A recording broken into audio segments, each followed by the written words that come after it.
ना। और युद्ध रिवाइज करने के बाद अपना महात्मा गांधी के ऊपर फाइनल रिवीजन मार लेते हैं। तो युद्ध में हम जब से स्टार्ट करेंगे तो सबसे पहला ये युद्ध जो है जो सबसे ज़्यादा आपको कंफ्यूज कर सकता है युद्धों में, वो है एक तो आपका नादिर शाह वाला। कौन सा भैया? नादिर शाह वाला याद है? कल हमने बताया था 1739 में, है ना। एक युद्ध कौन सा है? नादिर शाह वाला। और उस युद्ध का क्या नाम था भैया? करनाल का युद्ध। कौन सा युद्ध? करनाल का युद्ध। हाँ, करनाल के युद्ध में आपने देखा था ये 1739 में हो रहा है। यहां पे एक ईरानी शासक है। कौन है भैया? ईरानी शासक जिसका नाम है नादिर शाह। क्या नाम है भैया? नादिर शाह। ये ईरान का शासक है, एक लुटेरा है जो अटैक भारत में करता है दिल्ली सल्तनत पे। और उस समय दिल्ली सल्तनत पे 1739 में कौन बैठा था? हमारा मोहम्मद शाह रंगीला। और हम जानते हैं कि मोहम्मद शाह रंगीला का जो कार्यकाल है वो कितना था भैया? 1720 से 48। और मोहम्मद शाह रंगीला आखिरी वह मुगल शासक था जो मयूर सिंहासन पर बैठा था। क्योंकि 1739 में करनाल की जो लड़ाई हो रही है, इसी में ईरानी शासक जो है नादिर शाह ये मयूर सिंहासन को ले जाता है। और मयूर सिंहासन जो आ रहा है अस्तित्व में किसके समय में आया था? शाहजहां के समय में। ठीक है।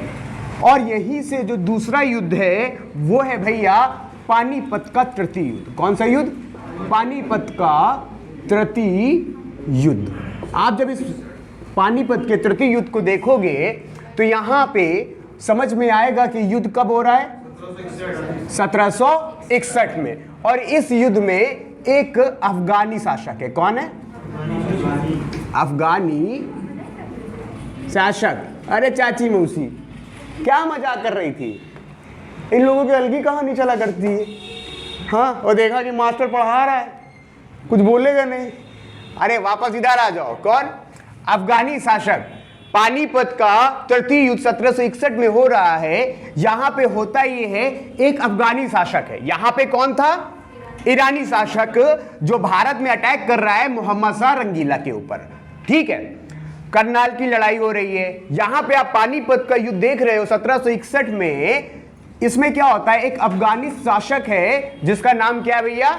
अहमद शाह अब्दाली। अहमद शाह अब्दाली। ये जो अहमद शाह अब्दाली है ये अटैक किसके ऊपर कर रहा है? मराठाओं के ऊपर। किसके ऊपर अटैक कर रहा है? इसने अटैक किया था आपके दिल्ली के ऊपर। किसके ऊपर?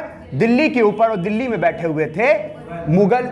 यहां पे आप देखोगे जो ये अहमद शाह अब्दाली है ये अटैक कर रहा है कहां पे भैया? आपके मराठा के ऊपर, यानी कि कहां पे? महाराष्ट्र में। और यहां पे आपके कौन से पेशवा थे भैया? बालाजी बाजीराव। आपने देखा था बालाजी बाजीराव। और कहा जाता है इस युद्ध में इतनी ज्यादा हानि होती है मराठाओं को कि पूरी एक पीढ़ी का सर्वनाश हो जाता है। हर घर से एक व्यक्ति मारा गया था। जब इस बात की सूचना मिलती है आपके पेशवा बालाजी बाजीराव को तो उनकी सदमे में मृत्यु हो गई थी। और ये हमारे पेशवा कब बने थे? 1740 में। कब तक थे? क्योंकि 61 में जब पानीपत का तृतीय युद्ध हो रहा है, अफगानी शासक जो है अहमद शाह अब्दाली अटैक कर रहा है, तो यहीं पे जब इस युद्ध की पूरी रिपोर्ट इनके पास पहुंचती है कि भैया में इतना नुकसान हुआ है, तो यहीं पे सदमे से इनकी क्या हो गई? मृत्यु हो गई। तो याद रखिएगा, कंफ्यूज मत होइएगा। नादिर शाह मतलब ईरानी शासक और अहमद शाह अब्दाली मतलब अफगानी शासक। जो ईरानी शासक था नादिर शाह, इसने अटैक कहां पे किया था? हमारे दिल्ली पे। और दिल्ली में किसका शासन था? और मुगल बादशाह कौन था? मोहम्मद शाह रंगीला। 1739 की बात है। और यहां पे आप जब देखोगे पानीपत का तृतीय युद्ध तो इसमें यह समझ में आएगा कौन अटैक कर रहा है भारत पे? अहमद शाह अब्दाली जो कि अफगानी शासक है। और यहां पे आपको समझ में आएगा कि अटैक कहां पे हो रहा है? महाराष्ट्र के ऊपर। यहां पे किसका शासन है? मराठाओं का। और पेशवा कौन है? बालाजी बाजीराव। और बालाजी बाजीराव को जो तृतीय पानीपत का युद्ध है जो इस पे हानि होती है उसके कारण से सदमे में क्या हो जाती है? मृत्यु हो जाती है। ठीक है। और इन्हीं के बाद हम माधव को देखते हैं, माधव के बाद नारायण को देखते हैं, ठीक है। तो यहां पे जो मेनली कंफ्यूजन होता है, ये हमें शासक देखो नादिर शाह और अहमद शाह, तो हम हमेशा कंफ्यूज हो जाते हैं कौन ईरानी है, कौन अफगानी है, कौन मुगल के ऊपर अटैक कर रहा है, कौन हमारा मराठाओं के ऊपर अटैक कर रहा है। तो ये अपना कॉन्सेप्ट क्या है भैया, एकदम क्लियर रखना। अब हम देखते हैं ये 1739 ये हो गया। अब अगला जो हमारा युद्ध है भैया वो है गिरिया का युद्ध। कौन सा युद्ध? गिरिया का युद्ध। जो गिरिया का युद्ध है ये भैया कब हो रहा है? 1740 में। अब आप समझिएगा 1740 में एक युद्ध हो रहा है गिरिया का युद्ध। जो गिरिया का युद्ध है ये भैया किसके किसके किसके मध्य हो रहा है? हाँ, ये हो रहा है सरफराज। जो सरफराज है भैया ये कौन है? बंगाल का नवाब है, बंगाल का नवाब है। और इसकी जो लड़ाई गिरिया के युद्ध में हुई थी किसके साथ हुई थी? अली वर्दी खान। जैसा कि हमने देखा था, कल हमने बात भी की थी कि अली वर्दी खान से 1733 में बिहार क्या कर लिया जाता है? जीत लिया जाता है। बिहार कौन जीतता है? मोहम्मद शाह रंगीला। 1733 में मोहम्मद शाह रंगीला बिहार को अली वर्दी खान से जीत करके बंगाल के नवाब को दे देता है। उस समय बंगाल का नवाब कौन था? कौन था? सरफराज थे भैया। अगर आप देखोगे पहले हमारे थे मुर्शीद कुली, है ना, मुर्शीद कुली खान। जो मुर्शीद कुली खान थे 1717 से 27 हो गए। फिर दूसरे बच्चा हमारे आते हैं सुजाउद्दीन, जिनका कार्यकाल था 1727 से 39। फिर जो तीसरे आते हैं, तीसरे हमारे आते हैं सरफराज। हाँ, 1739 में आते हैं और 40 में तो इनकी हत्या ही हो जाएगी। अभी जो गिरिया का युद्ध हो रहा है, अच्छा इन्हीं के समय में, सुजाउद्दीन के समय में, अच्छा पहला शासक कौन था? नवाब कौन था? मुर्शीद कुली खान। जब मुर्शीद कुली खान की मृत्यु हो जाती है तो ये सुजाउद्दीन कौन था? मुर्शीद कुली खान का दामाद था। फिर जब सुजाउद्दीन की मृत्यु हो गई तो सरफराज कौन था? इस सुजाउद्दीन का बेटा था। और सुजाउद्दीन के ही जब ये बंगाल का नवाब था तब 1733 देखोगे, ये 27 से 39 का टेन्योर है ना, 1733 तो बीच में आ रहा है। यानी 1733 में उस समय मुगल बादशाह मोहम्मद शाह रंगीला क्या करते हैं कि आपके बिहार को जीत करके किसको थमा दिया? बंगाल के नवाब को, सुजाउद्दीन को थमा दिया है। लेकिन अली वर्दी खान को अभी बहुत बड़ी हानि हुई है। वो अभी इस स्थिति में नहीं है कि वो छीने बंगाल को, क्योंकि बंगाल को छीनने का मतलब क्या था? सीधे सीधे मुगल बादशाह को चैलेंज करना।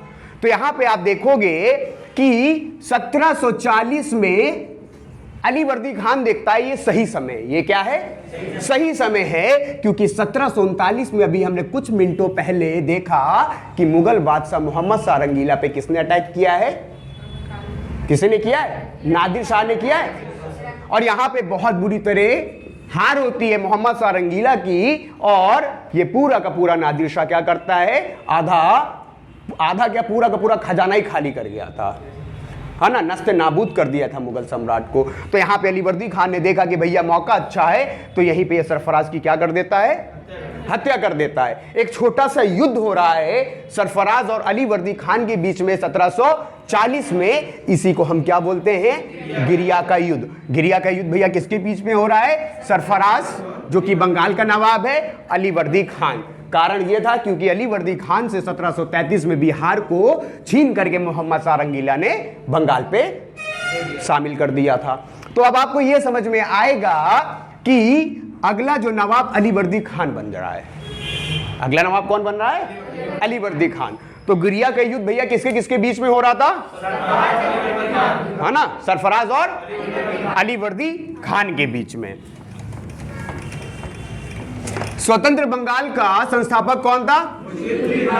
मुर्शीद कुली खान। चलो भाई, बंगाल का प्रथम नवाब और ढाका से मुर्शिदाबाद राजधानी। चलो भाई, और उसके बाद 1719 में उड़ीसा को जीत करके बंगाल में शामिल करने वाला मुर्शीद कुली खान। ठीक है, फिर उसके बाद आपने देखा कि एक व्यक्ति बंगाल का नवाब ढाका से मुर्शिदाबाद अपनी राजधानी को स्थानांतरित कर रहा है, तो वो कौन था भी? मुर्शीद कुली खान। फिर आप देखोगे एक व्यक्ति ऐसा आएगा जो मुर्शिदाबाद से अपनी राजधानी को कहां से स्थानांतरित करेगा? मुंगेर। ये कौन था भैया? मीर कासिम। ये करने वाला आपका मुर्शीद कुली खान था। कौन था? मुर्शीद कुली खान। तो यहीं पे आपका मुर्शिदाबाद से मुंगेर अपनी राजधानी ले जाने वाला बच्चा कौन था? मीर कासिम। मीर कासिम कौन था? मीर जाफर का दामाद, है ना। मीर कासिम को हमने देखा था 1760 से लेकर के 63 तक, और इसीलिए 63 में किसकी हत्या की थी? सेनापति एलिस की। और यही बक्सर के युद्ध में भी दिखाई देगा। यही कहां दिखाई देगा? बक्सर के युद्ध में। फिर उसके बाद जो अगला हमारा युद्ध है मोस्ट इंपॉर्टेंट, वो आता है 1757 का। 1757 में एक युद्ध होता है बच्चा, जिसका नाम है प्लासी का युद्ध। जो प्लासी का युद्ध है ये होता है बंगाल के नवाब सिराजुद्दौला वर्सेस रॉबर्ट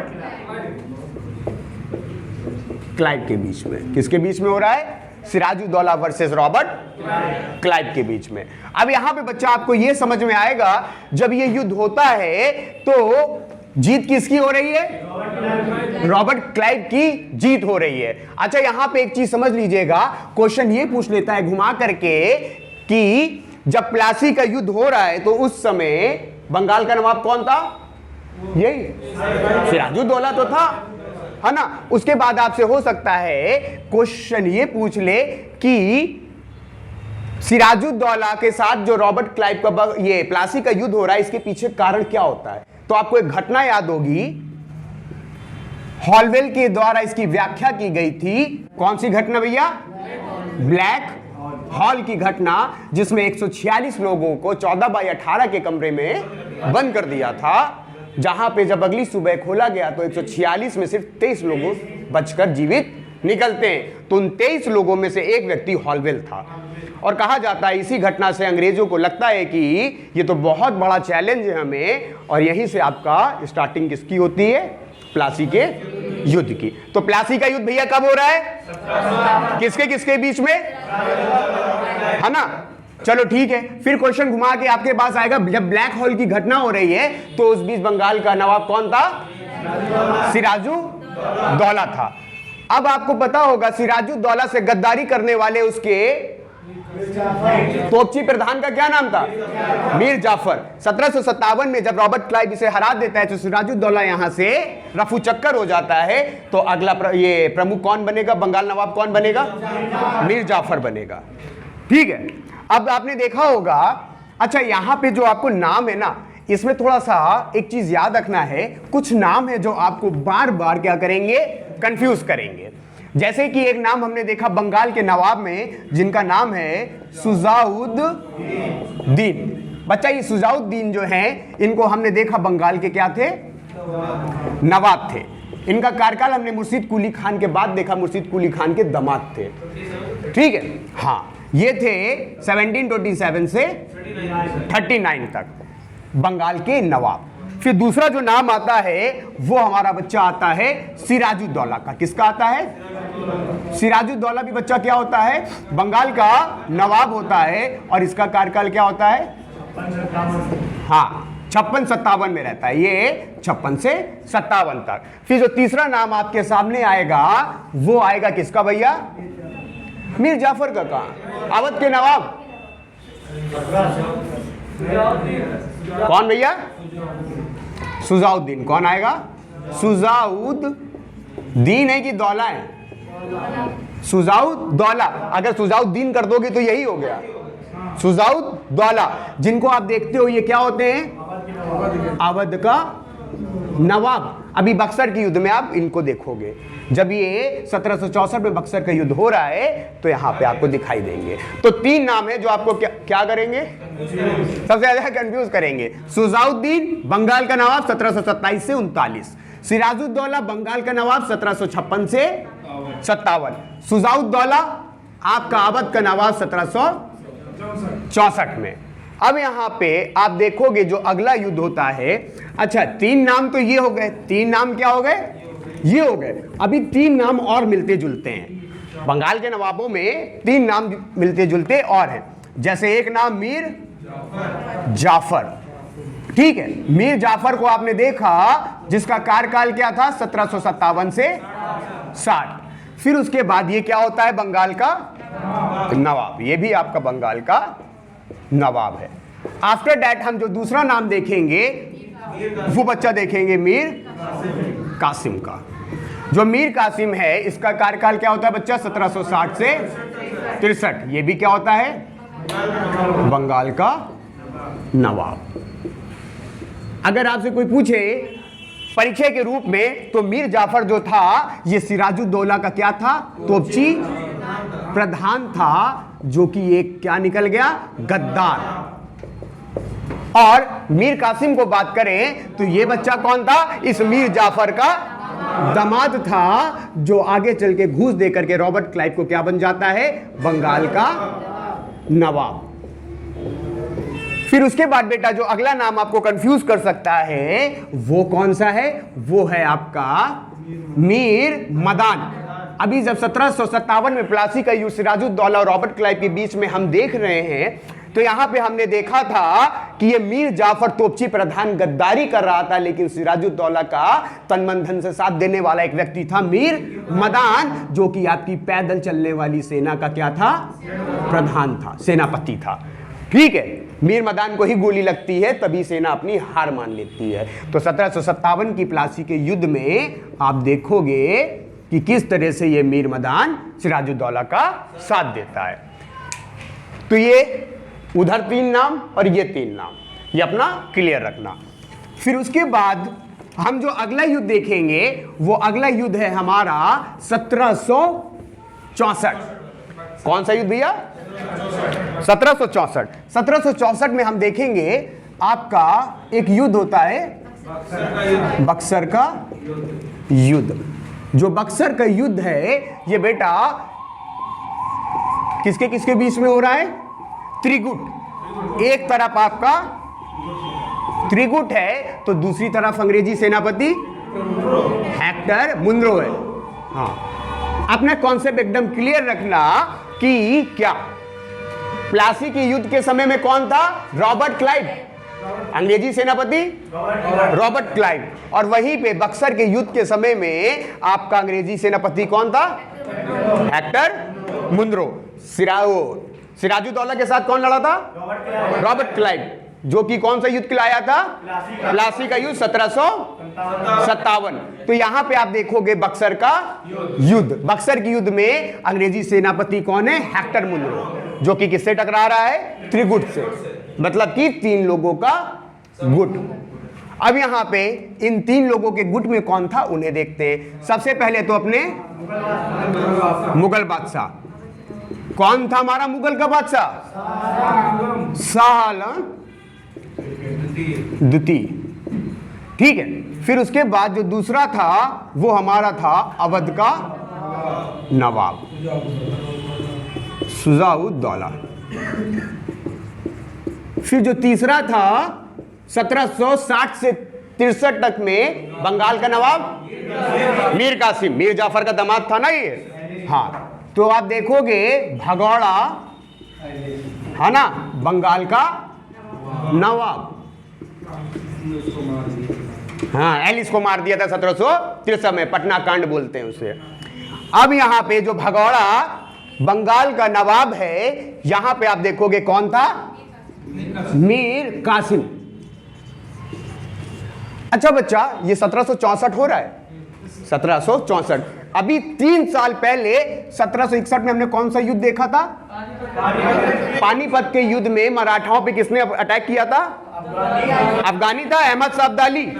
जब ये अहमद शाह अब्दाली मराठाओं पे अटैक कर रहा था, उस समय भारत से मदद देने वाले ये 2 सुअर थे। कौन थे ये 2 सुअर, मुगल बादशाह शाह आलम द्वितीय और अवध का नवाब शुजाउद्दौला, ये 2 लोग थे। अगर किसी भी बाहरी व्यक्ति को भारतीय अगर सहारा ना देते तो उनकी इतनी हिम्मत नहीं थी कि भारत के अंदर एंट्री करके हम पर जीत हासिल कर पाए। हर युद्ध में जो बाहरी आ रहा है उसे कोई ना कोई अंदर से सपोर्ट कर रहा है। तो यहां पे आप देखोगे किसकी जीत हो रही है? हेक्टर मुनरो की, है ना। यहीं से मीर कासिम का काम खत्म हो जाता है और मुगल बादशाह और अवध के नवाब को क्या यहां पे मारा जाएगा? इन्हें बचा लिया जाता है इलाहाबाद की संधि के लिए। किस लिए बचाया जा रहा है? इलाहाबाद की संधि। अब आप देखोगे कि बक्सर के युद्ध में जब त्रिकुट की हार हो जाती है और अंग्रेजी सेना की जीत हो जाती है तो अगले ही वर्ष 1765 में क्या होगा? इलाहाबाद की संधि होगी। इलाहाबाद की संधि बच्चा कब हो रही है? अब आप देखोगे 1765 में होती है इलाहाबाद की संधि। ये जो इलाहाबाद की संधि है इस पे आपको एक चीज ये समझ में आएगा कि मुगल बादशाह शाह आलम सेकंड और हमारा कौन था? शुजाउद्दौला। शाह आलम द्वितीय भैया कौन था? मुगल बादशाह। और शुजाउद्दौला कौन था? अवध का नवाब। और यहां पे अंग्रेजों की तरफ से संधि कौन करने आया है? ये रॉबर्ट क्लाइव। अभी कौन से युद्ध में हमने देखा? 1757। चलो भाई, यहां पे आप देखोगे कि 1765 में शाह आलम द्वितीय और शुजाउद्दौला के साथ रॉबर्ट क्लाइव क्या करेगा? संधि करेगा। ठीक है। आप यहां पे देखोगे कि जो रॉबर्ट क्लाइव है शुजाउद्दौला से कितने रुपए लेता है? 50 लाख रुपए ले लेता है। और कौन सा क्षेत्र ले लेता है? कड़ा और इलाहाबाद का क्षेत्र ले लेता है। और क्या ले लेता है भैया? चुनार का किला। अब आपको यह समझ में आएगा कि रॉबर्ट क्लाइव ने शुजाउद्दौला से 50 लाख रुपए ले लिए, कड़ा इलाहाबाद ले लिया, चुनार का किला ले लिया। तो क्या ये 50 लाख रुपए रॉबर्ट क्लाइव अपने पास रखेगा? हाँ, पूरा 50 लाख दे देगा? 26 लाख देता है। कितना देता है? हाँ, और 26 लाख रुपए इसने इन 50 लाख रुपए में 26 लाख किसको दे दिए? शाह आलम मुगल बादशाह को। कड़ा इलाहाबाद का क्षेत्र अपने पास रखेगा? नहीं, ये क्या कर देगा? इसे दे देगा। चलो ठीक है। और इसने इसको कड़ा और इलाहाबाद का भी क्षेत्र दे दिया। चुनार का किला ये अपने पास रखेंगे। हाँ, अपने पास रखेंगे। यार ये तो बड़ा अच्छा है, शाह आलम के साथ बहुत अच्छा कर रहे हैं। क्या इनसे भी लिया? हाँ, अब खेल होगा और खेल ये होगा कि रॉबर्ट क्लाइव शाह आलम से कहेगा बेटा हमको क्या क्या चाहिए? हमको आपसे चाहिए बंगाल, बिहार और उड़ीसा। बंगाल, बिहार और उड़ीसा। और बंगाल, बिहार, उड़ीसा की जमीनें सोना उगलती थी क्योंकि बहुत ज्यादा उपजाऊ थी, है ना। ये क्योंकि उस समय इतनी टेक्निक तो नहीं थी कि आप बोल दो छोटा नागपुर का पठार वहां से बहुत ज्यादा खनिज निकल रहा है। उस समय अगर कुछ हमारा था वो था खेती बाड़ी। और खेती बाड़ी में हमने देखा कि किस तरह नदियों का अच्छा खासा वहां पे समूह बह रहा था। भारत की सबसे लंबी नदी और भारत की सबसे बड़ी नदी ब्रह्मपुत्र नदी और उधर गंगा बंगाल की भूमि को सिंचित कर रही थी। ठीक है, 1765 हो गया। चलो भाई, अब यहां पे जो हमारा अगला आता है कुछ हमारे युद्ध हैं जो कि क्या है? 3-3, 4-4 युद्ध आ रहे हैं। सबसे पहला जो युद्ध है वो हम देख लेते हैं आंग्ल कर्नाटक युद्ध, है ना भैया? कौन सा? आंग्ल कर्नाटक युद्ध।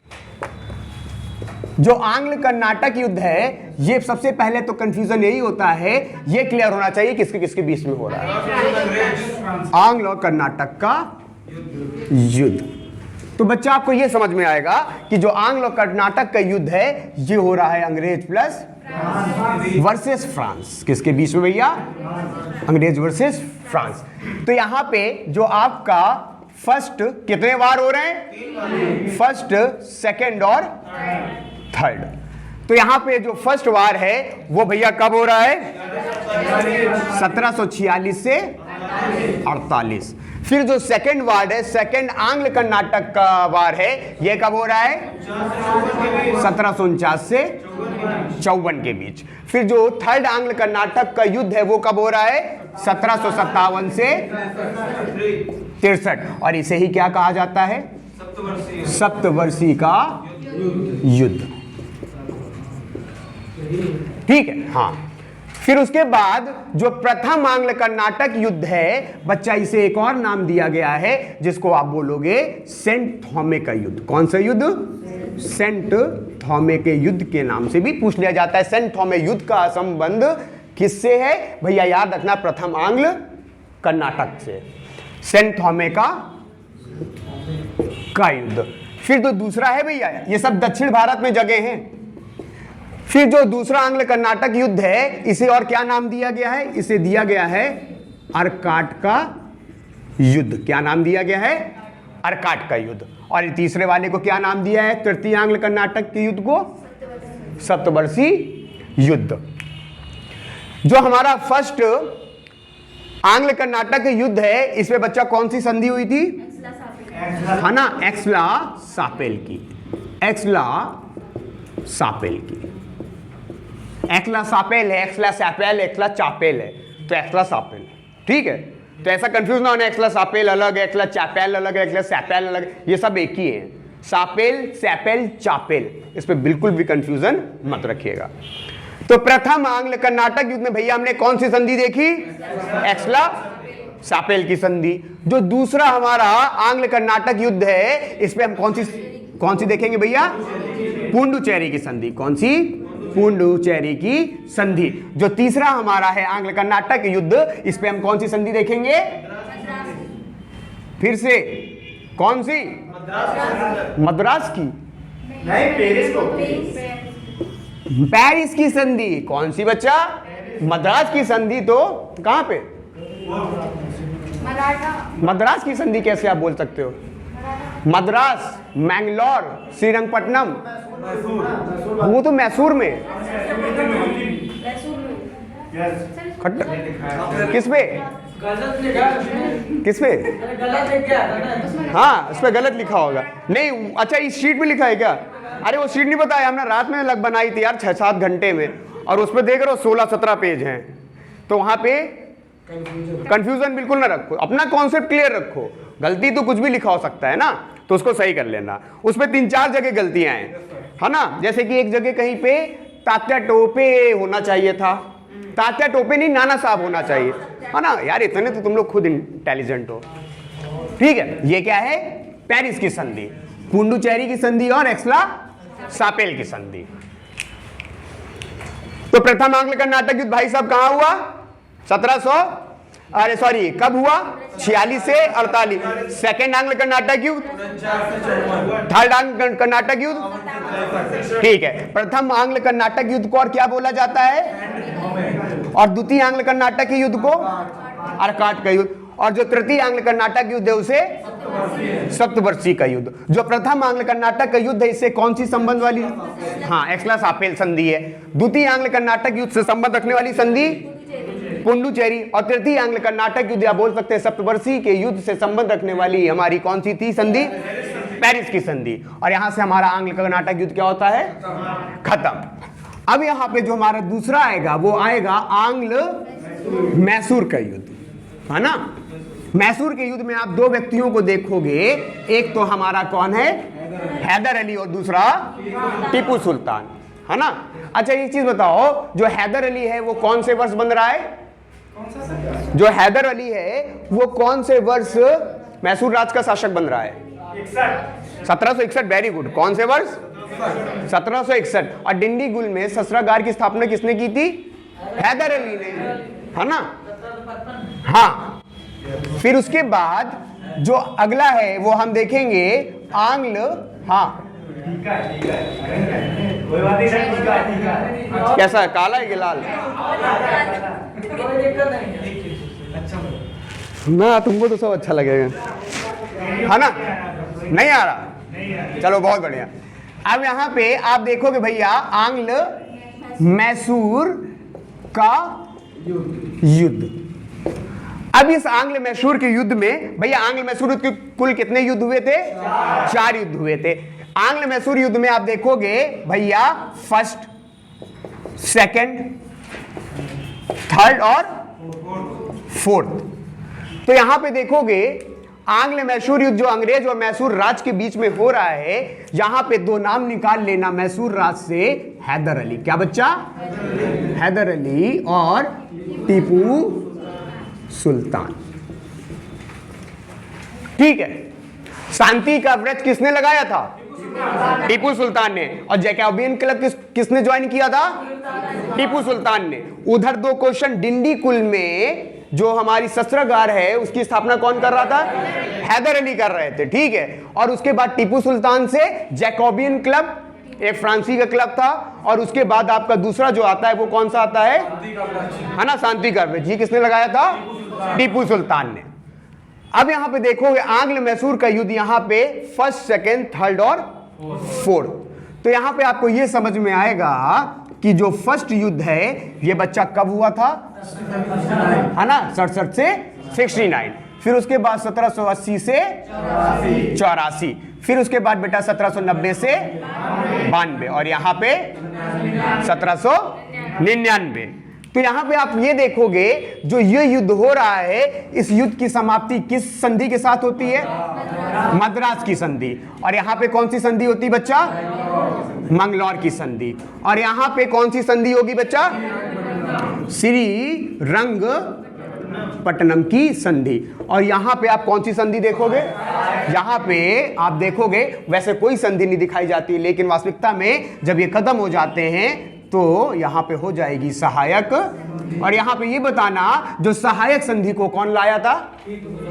हाँ हाँ हाँ, कौन कौन ने लाया था? वेलेजली। वेरी गुड, है ना? कौन लाया था? सहायक संधि को लाने वाला वेलेजली था। और सबसे पहले सहायक संधि को स्वीकार करने वाला राज्य नहीं, हैदराबाद। कौन? हैदराबाद। सहायक संधि को कौन लाया था? वेलेजली। और सबसे पहले इस सहायक संधि को अपनाने वाला हाँ, हैदराबाद। ठीक है। तो यहां पे अरे अपना ये मीटर गया, सहायक संधि। तो भैया जो हमारा प्रथम, अच्छा यहां पे एक चीज देखना, जो द्वितीय हमारा आंग्ल मैसूर युद्ध हो रहा है, यहां पे किसकी मृत्यु हो जाती है? यहां पे आप देखोगे हैदर अली की मृत्यु हो जाती है, हाँ, 1782 में। और उसके बाद आप देखोगे टीपू सुल्तान की मृत्यु कब हो रही भैया? 1799 में। कौन सा युद्ध हो रहा है भैया? चतुर्थ आंग्ल मैसूर का युद्ध। यहां पे टीपू सुल्तान की मृत्यु हो जाती है। और जो सबसे ज्यादा है ना, वो क्लियर रखना है, बस इतनी चीजें जो आपका मेनली क्वेश्चन है। अभी आपका ROR एग्जाम्स हुआ था, जो भी एग्जाम होता है वहां पे ये टारगेट करता है सिर्फ इतनी डेट्स को, क्योंकि यहां पे इतनी डेट्स आती हैं कि बच्चा इनमें हो जाता है, कंफ्यूज हो जाता है। तो यहां पे अब हम आंग्ल और मैसूर के युद्ध से आगे बढ़ते हैं। क्या करते हैं? आंग्ल मैसूर युद्ध के बाद हम देखते हैं अगला युद्ध हमारा कौन सा है। अगला युद्ध हमारा भैया कौन सा हो सकता है? मराठा वाला। कौन सा? मराठा। अच्छा एक चीज और रखना, 1759, 1759 में एक युद्ध होता है, वेरी गुड, बेदरा का युद्ध। किसके किसके बीच हुआ था? अंग्रेज वर्सेस डच। तो वहीं पे जो 1760 में युद्ध हो रहा था वो किसके बीच में हो रहा था भैया? ये हो रहा था वांडीवास का युद्ध। कौन सा युद्ध? वांडीवास का जो युद्ध है ये होता है अंग्रेज और वर्सेस फ्रांस के बीच में। ठीक है। 1759 बेदरा का युद्ध और 1760 वांडीवास का युद्ध। फिर उसके बाद जो हमारा तृतीय युद्ध था वो सॉरी जो हमारा 3 हो गए ना, एक प्रथम, तो पहला तो हमारा था कर्नाटक वाला, दूसरा मैसूर। अब हम देख लेते हैं आंग्ल मराठा का युद्ध। तो यहां पे आंग्ल मराठा का जो युद्ध है, तो यहां पे समझ में आएगा भैया कितने युद्ध हुए थे? फर्स्ट, सेकंड और थर्ड। जो हमारा प्रथम आंग्ल मराठा का युद्ध है ये कब हो रहा है? 1775 से 82। वहीं जो दूसरा वाला है ये कब हो रहा है? 1803 से बच्चा, वेरी गुड। फिर जो तीसरा है ये कब हो रहा है? 17 से 19। यहां पे जो आप खेल करता देखोगे वो कौन सा पेशवा था? हमारा रघुनाथ राव। कौन था बच्चा? रघुनाथ राव। और यहां पे खेल कौन करता वो दिखाई देगा आपको, है ना? इसी का बेटा बाजीराव सेकंड, द्वितीय जिसको बोलते हो, बाजीराव। थर्ड वाले में भी कौन खेल खेल रहा था? बाजीराव सेकंड। ठीक है। अब यहां पे जो प्रथम वाला है यहां से बहुत इंपॉर्टेंट संधियां निकल के आती है। 1775 से 82 हमारा क्या चल रहा था? प्रथम आंग्ल मराठा का युद्ध। तो यहां पे आपको यह समझ में आएगा कि 1775 में एक संधि होती है। कौन सी संधि? सूरत की संधि। 1776 में कौन सी संधि होती है? पुरंदर की संधि। 1779 में कौन सी संधि होती है? बड़गांव की संधि। फिर उसके बाद जो हमारा 1782 होता है जिसके साथ युद्ध की समाप्ति होगी प्रथम आंग्ल मराठा की, वो कौन सी थी? सालबाई की संधि। ठीक है। और यहां के साथ हमारे जो मोस्ट इंपॉर्टेंट 1700 से 1800 के बीच के युद्ध थे वो क्या हो गए? खत्म। अब हम उठा लेते हैं अपने राष्ट्रपिता, कौन भैया? महात्मा गांधी। यहां पे दो शब्द आए। हमने क्या कहा? हम किसको उठाते हैं अपने टॉपिक? राष्ट्र पिता महात्मा गांधी को। यानी कि हम किसकी बात कर रहे हैं? मोहनदास करमचंद गांधी महात्मा गांधी की। तो बच्चा याद रखना, जो हमारे करमचंद गांधी महात्मा गांधी है, इन्हें राष्ट्रपिता किसने कहा था? हाँ, अगर सबसे पहले की बात की जाए तो हिटलर ने। लेकिन वास्तविकता में जो क्वेश्चन आता है, क्या बेटा? हिटलर ने किसको? अरे सॉरी, सुभाष चंद्र बोस पे आ गए ना।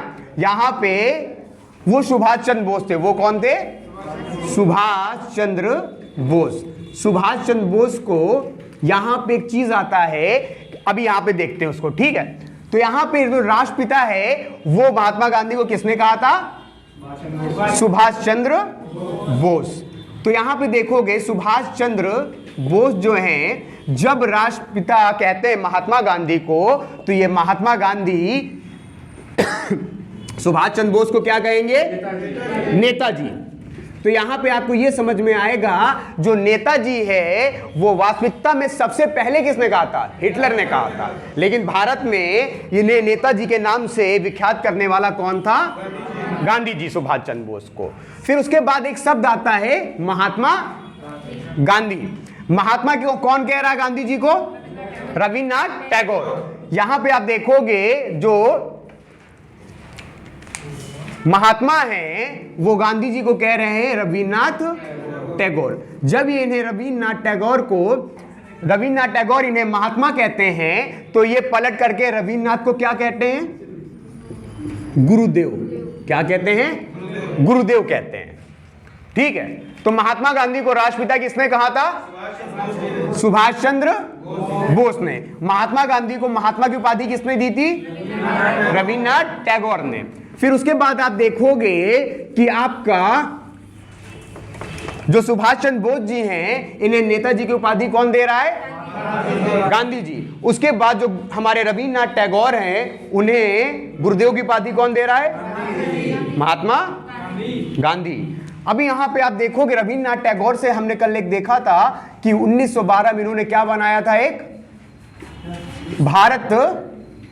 भारती करके एक भारतीय राष्ट्रीय कांग्रेस, वाह, है ना? भारत भारती करके एक सभा बनाई थी ना इन्होंने 1912 में। और उसके ही अगले वर्ष 1913 में रविन्द्रनाथ टैगोर को गीतांजलि के लिए क्या मिला था? भारत रत्न। वाह, भारत रत्न मिला था। वाह, नोबेल पुरस्कार। हाँ, विश्व भारती, सॉरी क्या था? विश्व भारती। विश्व भारती 1912 में। और उसके बाद अगले ही वर्ष 1913 में इन्हें क्या मिला था गीतांजलि के लिए? नोबेल पुरस्कार मिला था लिटरेचर के लिए ना भैया, साहित्य में।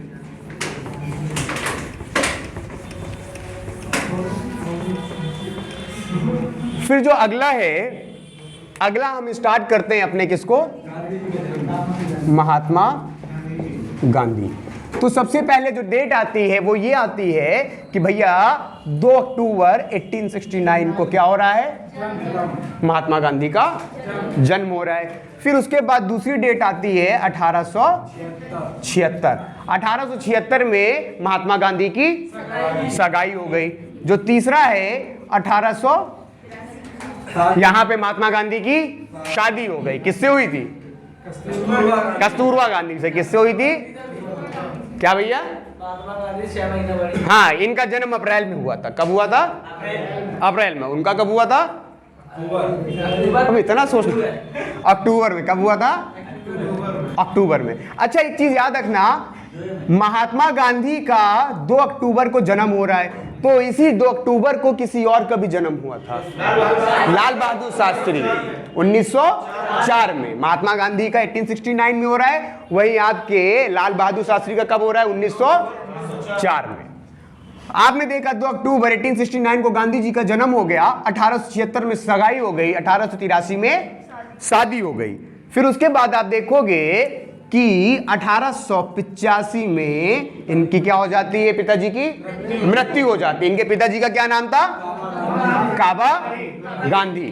फिर उसके बाद अगली इंपॉर्टेंट डेट आती है, वो आती है आपकी 1887। गांधी जी 1887 में कौन से स्कूल से? नहीं पता? यहां पे स्कूल का नाम है श्यामल दास महाविद्यालय। क्या नाम था? श्यामल दास महाविद्यालय। फिर उसके बाद आपका 1888 के 4 सितंबर को महात्मा गांधी कहां जा रहे हैं? है ना, लंदन जा रहे हैं पढ़ने के लिए, है ना, हाँ, LLB करने के लिए। और यहां पे आपने देखा कि 1887 में ये बच्चा मैट्रिक पास करते हैं। कौन से विद्यालय से? श्यामल दास महाविद्यालय। वहीं 1888 में आप देखोगे 4 सितंबर को महात्मा गांधी LLB के लिए लंदन जा रहे हैं। और यहां पे LLB की पढ़ाई कौन से कॉलेज से करते हैं? इनर टेम्पल महाविद्यालय। फिर उसके बाद ये वापस कब आ रहे हैं? 1892। कब भैया? 92, 1892। और 1892 में आते इन्होंने कागजी कार्यवाही के माध्यम से वकालत तो सीख ली थी, अब यहां पे जरूरत थी प्रैक्टिस की। तो यहां पे देखोगे 1892 में ये प्रैक्टिस किसके अंतर्गत कर रहे हैं? निर्देशन में फिरोज शाह मेहता के निर्देशन में ये क्या करेंगे? प्रैक्टिस करेंगे। लेकिन अगले ही वर्ष 1893 में ये कहां चले जाते हैं? किसका केस था? लोकेन किसका केस? सेठ अब्दुल्ला का केस लड़ने 1893 में कहां चले गए? हाँ, साउथ अफ्रीका। फिर उसके बाद देखोगे कि अगली जो डेट आती है वो आती है 1894। प्रिटोरिया से डरबन के बीच का सफर कर रहे होते हैं, तभी रात में गांधी जी को ट्रेन से फेंक दिया जाता है ना। नहीं, पतले दुबले इंसान थे, अगर ऐसा कुछ होता, है ना। वीडियो बन रही, हाँ यार।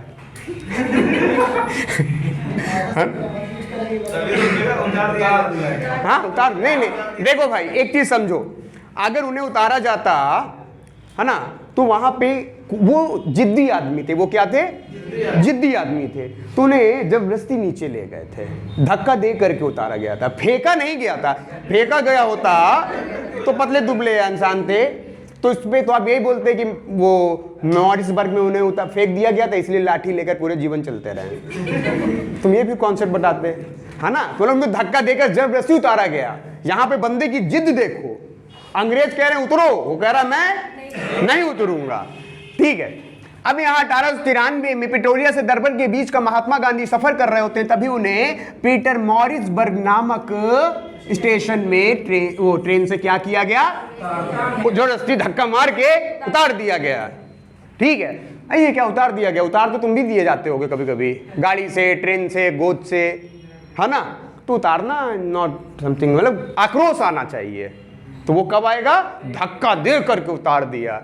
ठीक है, अब 1894 पीटर मॉरिसबर्ग में इन्हें उतार दिया गया और इसी वर्ष ये किसकी स्थापना करते हैं? नेटाल इंडिया, एक संघ बना रहे Natal India Congress. Natal India Congress के संस्थापक कौन थे? कहां पे की थी स्थापना? South Africa. उसके बाद साउथ अफ्रीका से पहली बार गांधी जी कब आ रहे हैं वापस? 1896 में। तो यहां पे ये क्या कर देते हैं? ग्रीन पैम्पलेट कांड। और यहां पे बता देते हैं, देखो हमको ट्रेन जबरदस्ती उतारा था नेटाल इंडिया कांग्रेस, अब उनकी हम नक्काशी साउथ अफ्रीका की भूमि में दबा रहे हैं, ये तो आपकी जमीन है, आपको यहां तक अंग्रेजों को फुटबॉल की तरह मार के भगा देना चाहिए। तो यहीं पे यही क्या हो रहा है? ग्रीन पैम्पलेट कांड। यहां पे जो पैम्पलेट है वो ग्रीन कलर के हैं, 10,000 पैम्पलेट ये अपनी बड़ाई करते हुए कि साउथ अफ्रीका में किस तरह इन्होंने अपना झंडा गाड़ दिया है और तारीफों का पुल बांधते हुए 10,000 पैम्पलेट छपवाकर बंटवा दिए। इसे क्या बोलते हैं? ग्रीन पैम्पलेट कांड। फिर उसके बाद आता है 1800, कौन सा युद्ध हुआ साउथ अफ्रीका में? अगर क्वेश्चन पूछ ले बोर युद्ध का संबंध किस देश से, है ना? जैसे कि हम ब्रिटिशर्स को बोलते हैं गोरे, अंग्रेज, फिरंगी, वैसे ही बोर हम किसको बोल रहे हैं? डच। अब भैया सबसे बड़ा डच, ये डच किसको बोल रहे हैं? कहां के लोग थे? नीदरलैंड के लोगों को, है ना? यहां पे साउथ अफ्रीका की भूमि में बोर युद्ध होता है जो कि डच और अंग्रेजों के बीच में हो रहा है साउथ अफ्रीका की जमीन पे। और डच के लोग क्या थे भैया? नीदरलैंड। बोर किसे बोलते थे? डच के लोगों को। और डच के लोग कौन थे? नीदरलैंड वाले। अब उसके बाद आप देखोगे 1900 बच्चा एक 1901 के बाद आप देखोगे ये क्या होता है? पहला कांग्रेस अधिवेशन है। अभी गांधी जी को देखा 1896 में आए अपने परिवार को लेने के लिए, ठीक है। अब यहां पे साउथ अफ्रीका से दूसरी बार कब आ रहे हैं? 1901 में। तो 1901 में जब ये आएंगे तो यहां पे देखोगे ये प्रथम बार कांग्रेस अधिवेशन में शामिल हो रहे हैं। प्रथम बार कांग्रेस अधिवेशन में शामिल, कलकत्ता कांग्रेस अधिवेशन जिसकी अध्यक्षता की थी वाचा ने, है ना? कांग्रेस अधिवेशन में शामिल जो कि आपके कलकत्ता में हो रही है। और 1901 के कलकत्ता कांग्रेस अधिवेशन की अध्यक्षता किसने की थी बच्चा? मिस्टर वाचा ने, ठीक है। 1901 के बाद जो अगला समय आता है वो आता है आपका 1904। 1904 में आप किसको देखोगे? फिनिक्स आश्रम। अगर क्वेश्चन पूछ ले फिनिक्स आश्रम की स्थापना किसने की थी? कहां पे की थी? साउथ अफ्रीका में की थी। उसके बाद देख अगला है इंडियन ओपिनियन नाम की पत्रिका को किसने जारी की थी? महात्मा गांधी जी ने की थी। और कहां पे की थी? साउथ अफ्रीका में। फिर उसके बाद अगला समय कौन सा आता है हमारा? 1906 वाला। 1906 में गांधी जी अपने जीवन का पहला क्या कर रहे हैं? सत्याग्रह कर रहे हैं। अब हमारे सामने जो अगला पोर्शन आ रहा है वो आ रहा है 1906।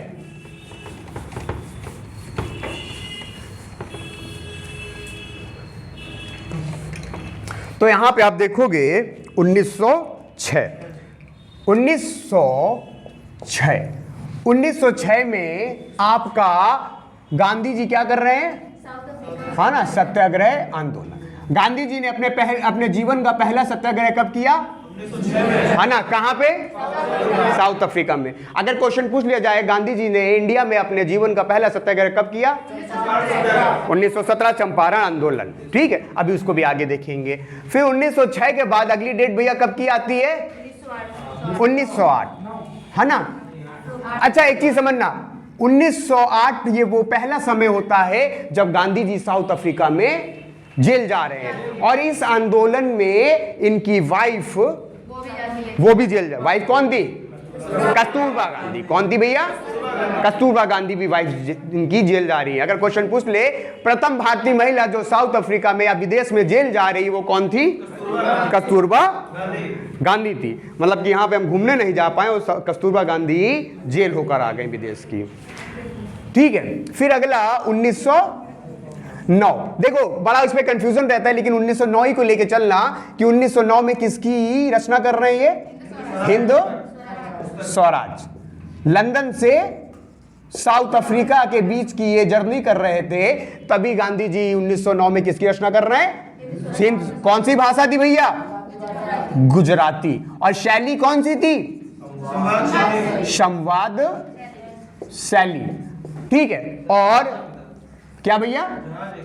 हाँ, अब यहां पे जो मोस्ट इंपॉर्टेंट है वो कौन सा जहाज है भैया? किल्डोनन कैसल। किल्डोनन कैसल, हाँ भैया, ये समुद्री जहाज है।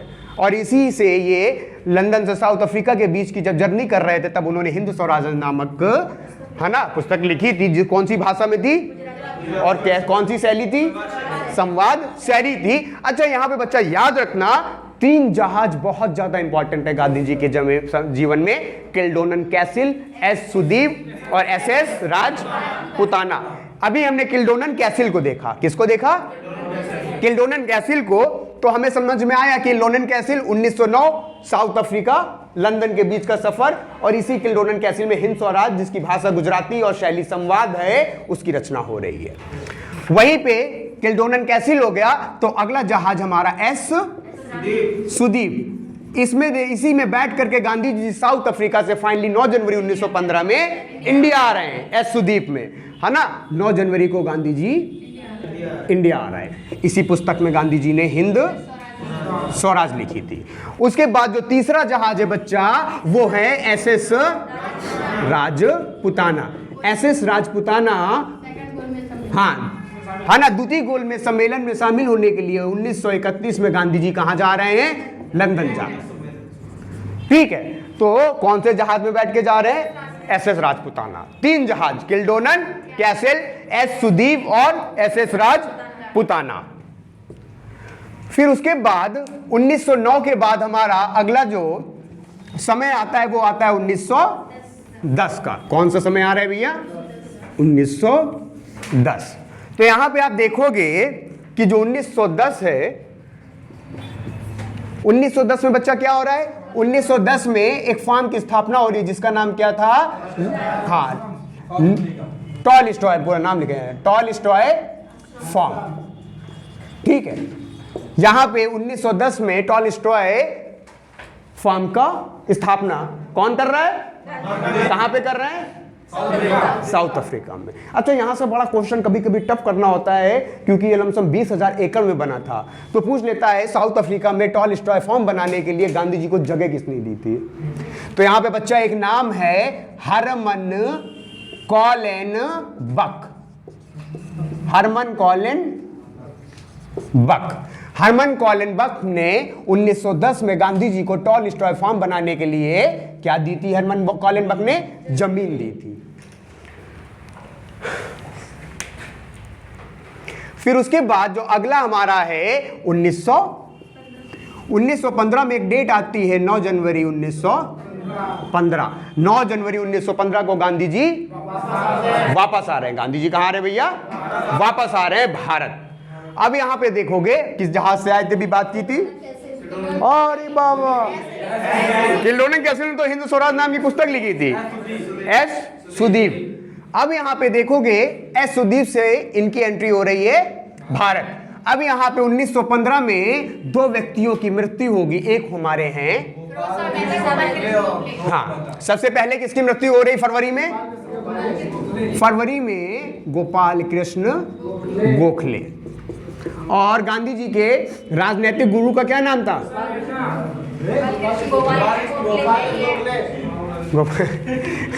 गोपाल कृष्ण गोखले। और यहाँ पे नवंबर में किसकी मृत्यु होती है? फिरोज शाह मेहता। अभी हमने 1892 में देखा था, इन्हीं फिरोज शाह मेहता से गांधी जी क्या सीखते हैं? वकालत सीखते हैं, है ना। ये 9 जनवरी 1915। और एक्चुअली इन्हें बुलाने वाले कौन से दो लोग थे? यही दो लोग थे, गोपाल कृष्ण गोखले, फिरोज शाह मेहता। इन्हें पता था हमारी मृत्यु के बाद नरम दल पूर्ण रूप से कमजोर हो जाएगा और इसे अगर कोई संभाल सकता है तो वो कौन है? महात्मा गांधी। ठीक है, अब यहां पे आप देखोगे 1915 में 9 जनवरी 1915 को गांधी जी की एंट्री हो रही है और फरवरी में किसकी मृत्यु हो रही है? गोपाल कृष्ण गोखले। गोपाल कृष्ण गोखले क्या थे? गांधी जी के राजनीतिक गुरु। और गोपाल कृष्ण गोखले का गुरु कौन था? रानाडे, है ना। और किसके गुरु थे? बाल गंगाधर तिलक के। फिरोज शाह मेहता हो गया, गोपाल कृष्ण गोखले। उसके बाद जो अगला है 1915 बड़ा खास है यार। गांधी जी की वापसी हो रही है, फरवरी में गोपाल कृष्ण गोखले की मृत्यु हो रही है, नवंबर में फिरोज शाह मेहता की मृत्यु हो रही है। और इसी 1915 में आप देखोगे कि शायद से मदन मोहन मालवीय ने हिंदू महासभा भी बनाई थी। 1915 में ही, है ना, हिंदू महासभा बनाई थी मदन मोहन मालवीय ने 1915 में। 12 में हमने कौन सा देखा था? विश्व भारती देखा था। विश्व भारती 1912 में रविन्द्रनाथ टैगोर, 1913 में लाला हरदयाल ने गदर पार्टी सैन फ्रांसिस्को में, 1915 में, है ना, हिंदू महासभा मदन मोहन मालवीय ने। अब यहां पे 1915 में एक चीज और होती है कि गांधी जी एक आश्रम की स्थापना कर रहे हैं भारत में। कौन सा आश्रम है भैया? कौन सा? हाँ, सत्याग्रह आश्रम, है ना। कहां पे स्थापित कर रहे हैं भैया? गुजरात के कोचरब जिले में। कहां पे? गुजरात के कोचरब जिले में। अभी आप देखोगे किस तरह आगे चल के जो 1915 में हम सत्याग्रह आश्रम की स्थापना होते देख रहे हैं गांधी जी के द्वारा गुजरात के कोचरब में, उसे ही आगे किस में कन्वर्ट कर दिया जाएगा? साबरमती आश्रम में। अब यहां पे कहानी आगे बढ़ती है और हमारा कौन सा ईयर आ जाता है अगला? 1916 यहां पे किस यूनिवर्सिटी का उद्घाटन हो रहा है? और बीएचयू के संस्थापक के रूप में मदन मोहन मालवीय जिन्होंने अभी 1915 में ही किसकी स्थापना करी थी? हिंदू महासभा। ठीक है, वही 1916 में बीएचयू की स्थापना कर रहे हैं और यहां पे बीएचयू का उद्घाटन होता है 1916 में, जहां पे गांधी जी जनता को पहली बार संबोधित कर रहे हैं। गांधी जी ने जनता को पहली बार कब संबोधित किया?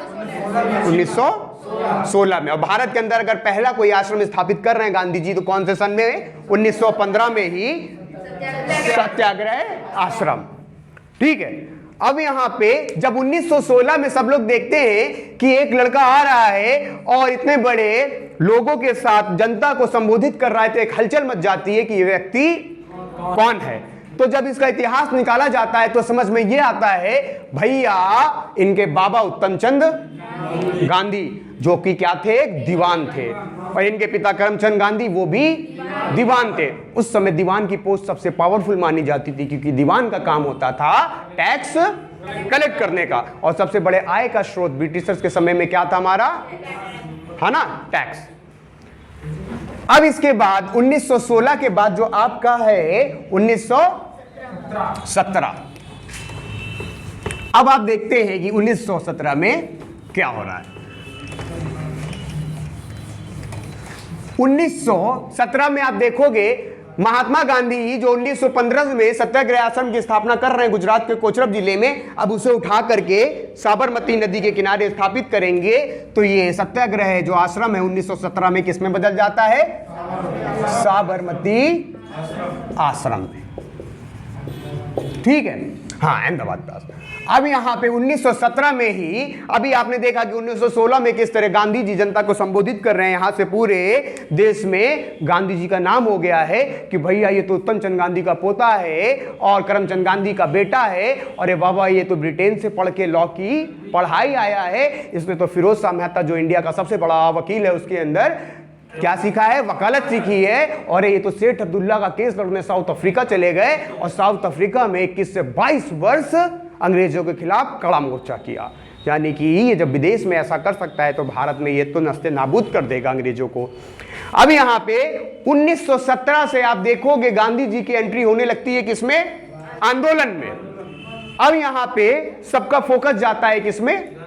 गांधी जी के ऊपर। अब 1917 में एक 70 से 80 साल पुरानी समस्या होती है, कौन सी होती है ना, चंपारण आंदोलन हो रहा है। यहां पे 70 से 80 साल पुरानी समस्या जो चल रही, वो क्या चल रही है, नील की खेती। हाँ, और नील की खेती में एक नियम लगा था, 3 कठिया पद्धति। हाँ, 3 कठिया पद्धति मतलब 3/20।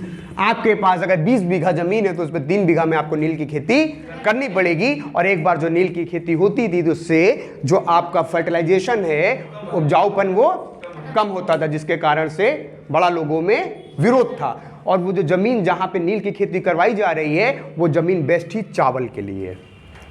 ठीक है, अब चावल उस समय सबकी डिमांड में था। चावल क्या था, सबकी डिमांड में, लेकिन नील किसके द्वारा सिर्फ डिमांडेड था, अंग्रेज। अब हम भारतीय क्या करते, उसका जो यूज था वो सिर्फ इंडस्ट्रीज वगैरह में था, तो वो करवाते थे और खरीदने वाले सिर्फ अंग्रेज थे, तो अपनी मुंह मांगी कीमत देते थे। कम कर दिया तो कम ही देंगे, बर्बाद होने से बढ़िया दो भाई, सस्ते में ही दो। तो इससे क्या था, लोग भारतीय जो थे किसान थे बहुत ज्यादा परेशान थे। तो यहां पे आप देखोगे एक व्यक्ति हैं राजकुमार, हाँ शुक्ल, राजकुमार शुक्ल या शुक्ला जी। हमारे राजकुमार जो शुक्ला है, शुक्ला जी ये क्या करते हैं, महात्मा गांधी को चंपारण आने के लिए न्योता देंगे। और चंपारण गांधी, चंपारण भैया कौन से राज्य में है, बिहार में, है ना। चंपारण कहां पे, बिहार में। और बिहार के चंपारण में लोग वहां से कौन सी समस्या से, नील की खेती। यहां पे क्या चल रहा होता है, 3 कठिया पद्धति। और गांधी जी किसने बुलाया था, 3 कठिया पद्धति का संबंध किससे, आंदोलन से, नील की खेती, चंपारण का आंदोलन। तो यहां पे आपने देखा 1917 में चंपारण आंदोलन बिहार में हो रहा है, नील की खेती कारण होती है, 3 कठिया पद्धति का एक कानून होता है, और बुलाने वाला गांधी जी को राजकुमार शुक्ला है। और यहीं पे आप एक जो की फैक्ट निकल के आता है कि ये वो पहला आंदोलन है जहां पे गांधी जी भारत की जमीन पे क्या करने वाले हैं, सत्याग्रह आंदोलन। गांधी जी ने अपने जीवन का पहला सत्याग्रह कहां पे किया था, साउथ अफ्रीका में किया था। और भारत में गांधी जी ने अपने जीवन का पहला सत्याग्रह किस वर्ष किया, कहां पे किया, ठीक है, चंपारण बिहार में। ठीक है, चंपारण आंदोलन बिहार में, सत्याग्रह आंदोलन यहां पे हो रहा है। अब यहां से जो अगला बनता है बच्चा 1918, क्या आ जाएगा, 1918 में आपका मार्च, क्या चीज, 1918 का मार्च। अब आप देखोगे 1918 का मार्च, अगले ही वर्ष, अच्छा 1917 में जब गांधी जी की एंट्री देखी जाती है तो यहां पे अंग्रेज एक बैकअप प्लान में किसको तैयार कर रहे होते हैं, रॉलेट एक्ट को। रॉलेट एक्ट लागू 1919 में हो रहा है, लेकिन बन के तैयार कब हो गया था, 1917 में। ठीक है, यहां पे 1918 में एक आंदोलन होता है जिसका नाम होता है अभी अहमदाबाद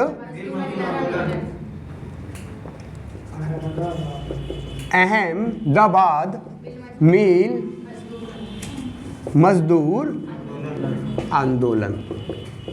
अहमदाबाद मिल मजदूर आंदोलन का अभी आपने देखा चंपारण में आंदोलन का कारण नील की खेती था। तो यहां पे क्या हुआ, तुम बड़ा शर्मा रहा है, कौन बैठा टाटा टोपे,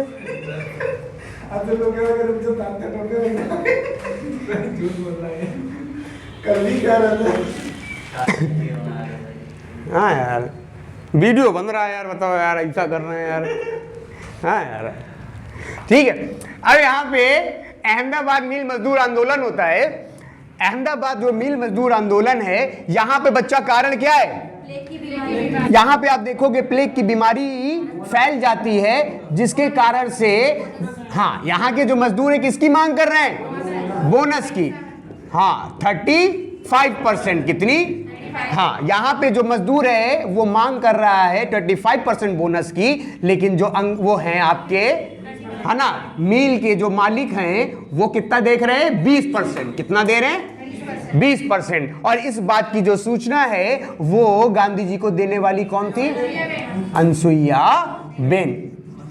ठीक है। और यहां पे आप देखोगे गांधी जी अपने जीवन का क्या कर रहे हैं, पहला भूख हड़ताल।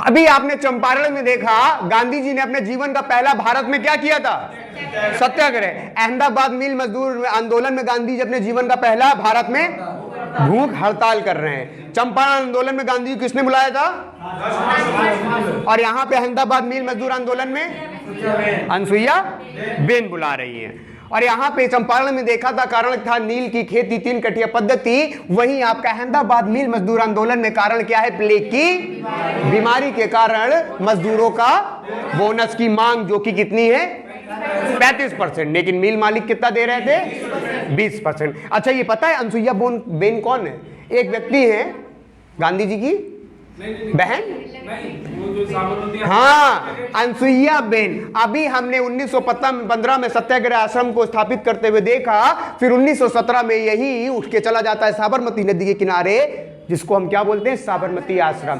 तो इस साबरमती आश्रम की स्थापना में क्या लग रहा है, पैसा, उसको देने वाला अंबालाल साराभाई था। कौन था, अंबालाल साराभाई।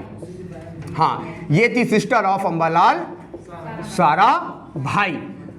अभी आपने देखा था बच्चा, भाई भाषा लिख रहे हैं। फिर उसके बाद अच्छा अभी हमने देखा अंबालाल साराभाई, जिन्होंने 1917 में सत्याग्रह आश्रम के लिए गांधी जी को पैसा दिया था। 1910 में गांधी जी को टॉलस्टॉय फार्म की स्थापना के लिए जमीन किसने दी थी, हरमन कॉलेन बक। कौन था, हरमन कॉलेन बक। 1910 में टॉलस्टॉय फार्म जो कि साउथ अफ्रीका में स्थापित किया जा रहा है, उसके लिए जमीन किसने दी थी, हरमन कॉलेन बक ने। वहीं 1917 में जो हमारा साबरमती आश्रम स्थापित किया जा रहा है, उसके लिए जमीन कौन दे, ये पैसा कौन दे रहा है, जमीन कौन दे रहा है, हाँ अंबालाल साराभाई, जो कि किसके भाई हैं, अनसुईया बेन के भाई हैं, और गुजरात के, इसलिए हम सबके भाई हैं, अंबालाल साराभाई। अब यहां पे 1918 के ही हम लास्ट में आते हैं, और 1918 के उसमें एक हम देखेंगे क्या हो रहा है भैया, आंदोलन हो रहा है, जिसका नाम क्या है, हाँ 1918 के दिसंबर में खेड़ा किसान आंदोलन हो रहा है। कौन सा आंदोलन बच्चा, खेड़ा, हाँ खेड़ा किसान आंदोलन।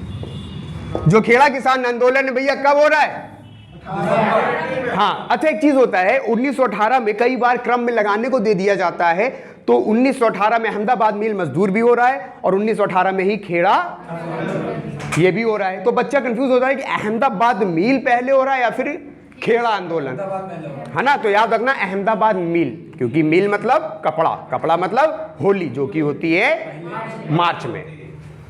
अब यहाँ पे खेड़ा किसान आंदोलन है, यहाँ पे आप देखोगे अकाल की स्थिति होती है, जिस कारण से टैक्स देने भर का जो पैसा है या फिर अनाज है वो नहीं है किसानों के पास। तो यहाँ पे किसानों के पास 2 ऑप्शन होते हैं कि आप या तो टैक्स दीजिए और अपने बच्चों को भूखा मरता देखिए, या दूसरा ऑप्शन था बगावत कर दो और टैक्स ना दो, गोली खा के मर जाओ। तो यहाँ पे अंग्रेजों ने क्या किया, ये हमारे भारतीय किसानों ने क्या किया, इन्होंने कहा यार ऐसा जीना क्या जीना कि हमारा बच्चा हमारे सामने भूखा मर जाए। तो ये लोग अपनी जो खड़ी फसल होती है उस पर लगा देते हैं आग, क्योंकि उन्हें पता था एक बार फसल अगर खेत से निकल करके घर पहुंच गई तो ये अंग्रेज हमसे जबरदस्ती छीन लेंगे। तो यहाँ पे जो आपका खेड़ा नामक जगह कहाँ पे,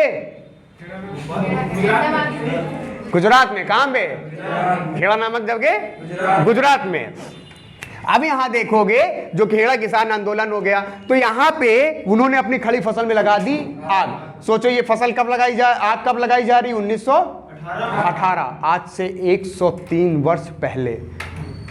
मतलब कि अभी आपको अगर एक्सपेरिमेंट करना हो ना, कुछ मत करो, घर में अगर पापा और दादा बगल में बैठे हो, तो जैसे कि हरा पेड़ है उसमें आग लगा देना माचिस से, तो उस पर एक चुटपुटी ऐसी आवाज़ यहाँ पट से मचेगी, तो मैं समझ में आ जाएगा कि कितना बुरा है ये। तो फिर 103 साल पहले की बात है, ठीक है।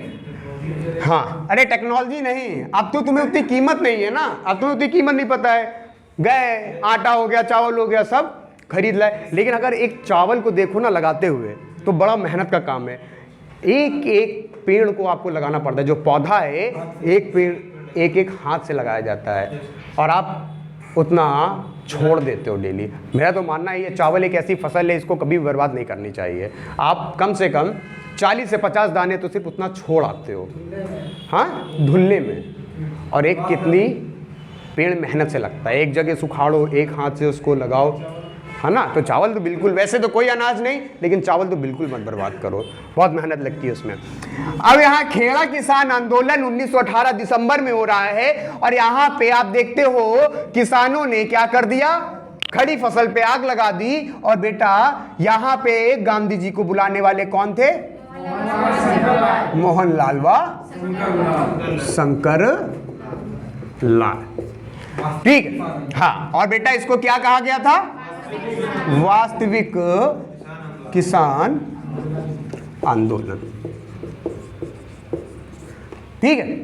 इसे वास्तविक किसान आंदोलन कहा जा रहा है।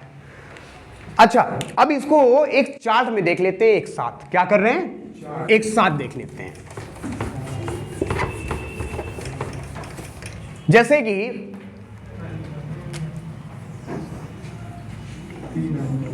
तीन आंदोलन, बेटा पहला कौन सा हुआ था? चंपारण आंदोलन, है ना बेटा, कब हुआ था? 1917 में। दूसरा बेटा कौन हो रहा है? अहमदाबाद मिल मजदूर आंदोलन।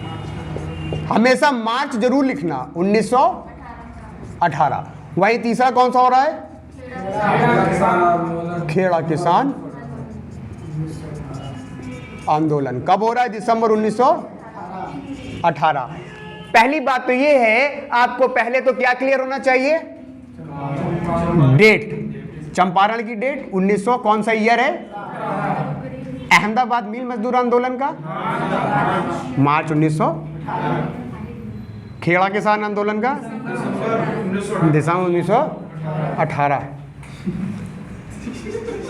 भाई एक चीज बोले, किशन भाई बहुत खूब कहा है, लड़कियों को कोई मुंह नहीं बंद कर सकते यहाँ। अरे नहीं पूछ रहे, यहाँ पे पता है क्या, जितनी मेरी आवाज तेज होती है ना, हम बोले थे, तूने फोन उठाया, मजाक ही मजाक, अरे और जैसे ही हम शांत, उधर वो भी शांत। फिर हम बोलना चालू, अरे हम कह रहे थे तूने फोन उठाया, तूने चावल बनाया, सब्जी नहीं बनाई, रोटी कलम, हम शांत वो भी शांत। फिर यार, है ना। हाँ, किसका? हमको? अबे लड़कियों ने कौन सा एक्सपीरियंस है? हाँ, अबे एक्सपीरियंस नहीं भाई, चल रहा है ना। हाँ, वो सोच रहे हैं ये तो पढ़ा रहे हैं, ये कुछ बोलेंगे नहीं। हाँ, अभी क्या है कि अब देखते हैं, यहाँ पे जो चंपारण आंदोलन था वो किससे संबंधित था? नील की खेती से, ठीक है। जो कि 3 कठिया पद्धति भी थी एक, है ना, इस पे बोला जाता था 3 कठिया पद्धति। फिर उसके बाद जो अहमदाबाद मिल मजदूर आंदोलन था, प्लेग बीमारी के कारण किसकी मांग? बोनस। यहां पे मजदूर कितना? 35, और मालिक कितना दे रहे थे? लेकिन बाद में कितना दिया था उन्होंने? 35। खेड़ा किसान आंदोलन में क्या था? अकाल की स्थिति और टैक्स की मांग। अच्छा, गांधी जी ने बड़ा दिमाग लगा दिया था। अब ब्रिटेन से पढ़ के आए थे, अंग्रेजों का एक कानून है, वो ये बोल रहा था उस समय, अगर वास्तविक हर साल जितना वास्तविक उत्पादन होता है, अगर उसका 1/4 उस वर्ष नहीं हुआ है तो आप किसी भी प्रकार का टैक्स नहीं लगा सकते। अगर हर साल आपके पास 100 kg अनाज हो रहा है, लेकिन किसी कारणवश आपका 25 से कम हुआ है, तो आप पर कोई टैक्स नहीं लगेगा। इसी की सहायता से उन्होंने खेड़ा के किसान को क्या कर लिया था? टैक्स से मुक्त कर लिया था। गांधी जी ने 35% दिलवाया क्या बेटा? हाँ, प्लेग बीमारी पे, है ना। यहाँ पे हम खेड़ा की बात कर रहे हैं, अकाल वाले टैक्स की। अब यहाँ पे चंपारण आंदोलन में गांधी जी को किसने बुलाया था?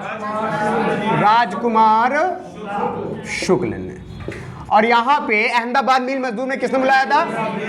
अनसुईया बहन के भाई का क्या नाम था? अंबालाल साराभाई। अनसुईया बहन के भाई का नाम क्या था? हाँ, देखो लिख देते हैं, सिस्टर ऑफ अंबालाल साराभाई। और सारा ही भाई ने क्या दिया था? मदद की थी साबरमती आश्रम की स्थापना में, ठीक है। और खेड़ा किसान आंदोलन में किसने बुलाया था? मोहनलाल व शंकर लाल। इंक ज़्यादा हो गई है, अब नशा हो रहा है। फिर उसके बाद आप देखोगे ये चार्ट तैयार हो रहा है, ठीक है। अब अगला जो है चंपारण आंदोलन में आप देखोगे गांधी जी का भारत में पहला सत्याग्रह। फिर आप देखोगे अहमदाबाद में गांधी जी की पहली भूख हड़ताल। फिर आप देखोगे वास्तविक किसान आंदोलन कब हो रहा है भैया? दिसंबर 1918। ये वो चार्ट है ना। और पता है क्या, बच्चा अंधभक्त है, उसने बस इतना देख लिया चंपारण आंदोलन में गांधी जी को बुलाने वाला राजकुमार शुक्ला। अभी एक एग्जाम हुआ था, उसमें पूछ लिया गया था अहमदाबाद मिल मजदूर आंदोलन में किसने बुलाया था, तो वहां पे भी आंसर राजकुमार शुक्ला। नहीं भैया, अनसुईया बेन ने बुलाया था, ठीक है। और यहां पे किसने बुलाया था? मोहनलाल व शंकर लाल ने। स्क्रीनशॉट ले हैं।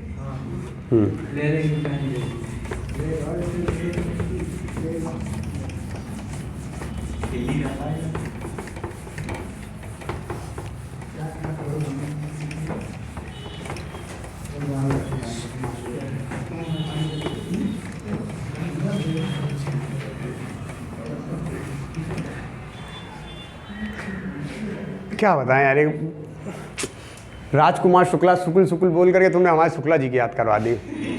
नाम नहीं लेंगे, उनकी एक बात बताते हैं। कहानी 2019 की है। शुक्ला जी की थोड़ा मतलब कि प्यार हो जाता है शुक्ला जी को किसी से, है ना, कोई दिक्कत नहीं है। नाम नहीं लेंगे, शुक्ला जी के घर वालों को बस मतलब वो शुक्ला जी हैं कौन, बाकी हमारी स्टोरी है ना, पता कर लो शुक्ला जी कौन है। अब भैया एक कहानी होती है ना, शुक्ला जी मतलब उनकी गर्लफ्रेंड की शादी 2019 में हो रही है ना। हाँ, धोखा क्यों हुआ है ना, धोखा क्यों हुआ, किसी न किसी तो आगे बढ़ना ही है। अब यहाँ पे शुक्ला जी हमसे बोलते हैं भाई शादी में जाएं कि ना जाएं। तो यहाँ पे सबसे बड़ा मुद्दा था कि जाओ। हाँ बुलाया था, लड़के बुलाती है ना, तुम्हें बुलाएंगी। तो यहाँ पे शुक्ला जी ने हम लोगों से पूछा कि भाई जाएं कि ना जाएं। हमने कहा नहीं बिल्कुल जाओ।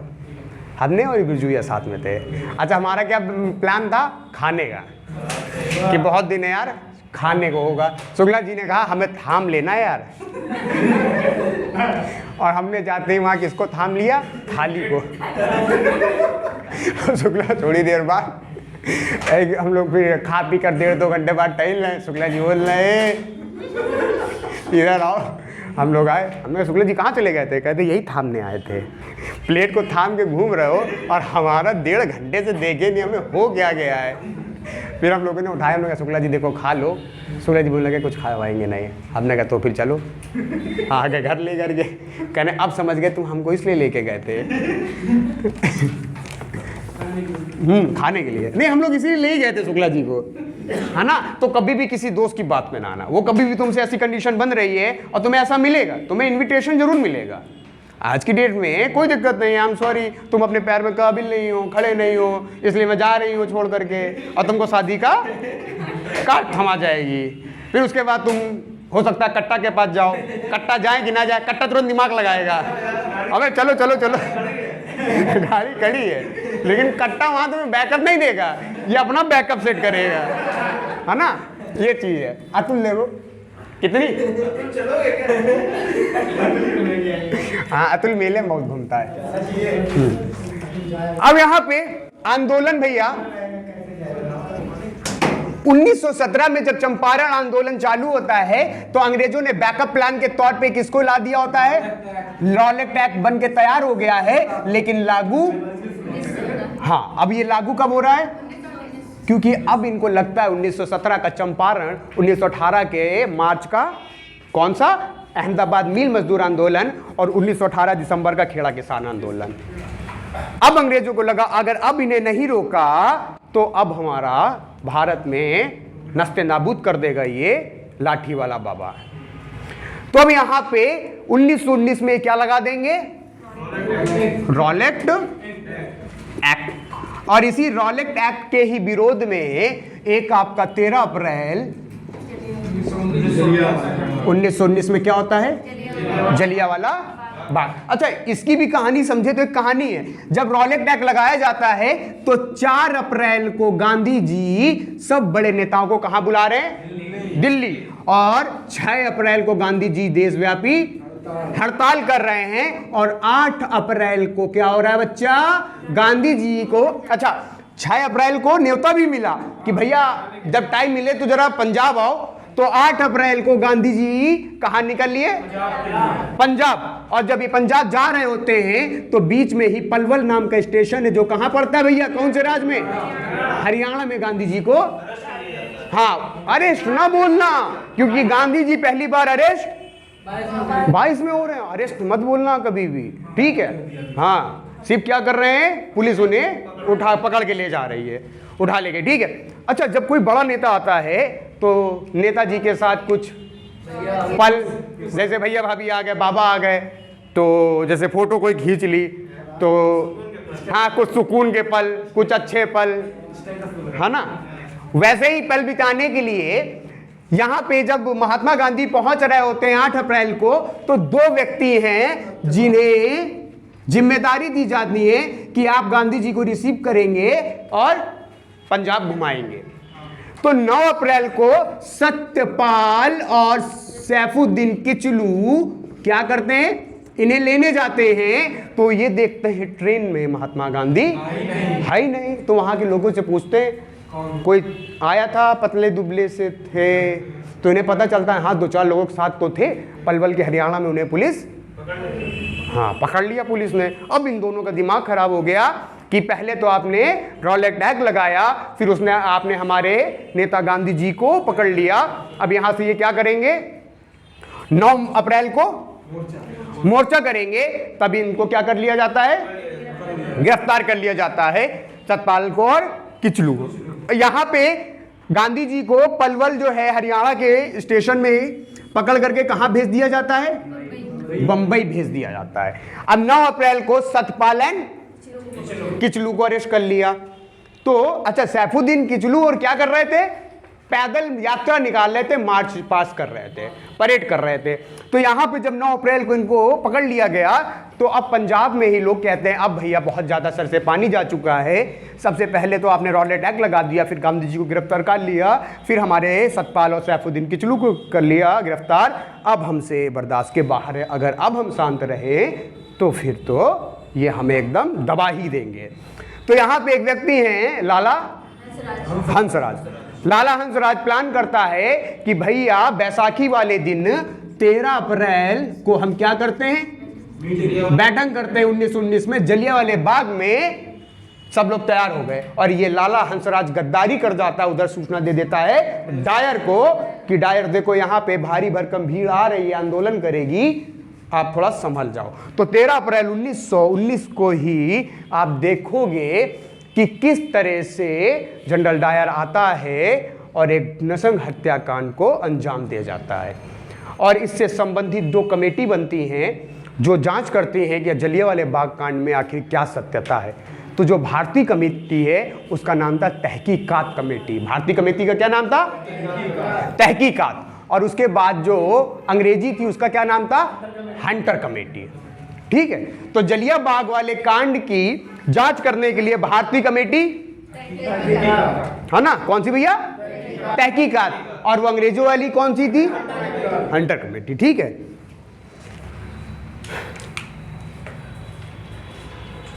अब यहां पे 13 अप्रैल से कहानी बेटा, गांधी जी को तो पहले आज क्या करेंगे, खत्म करो।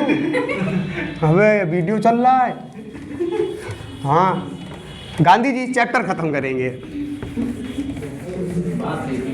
हैं?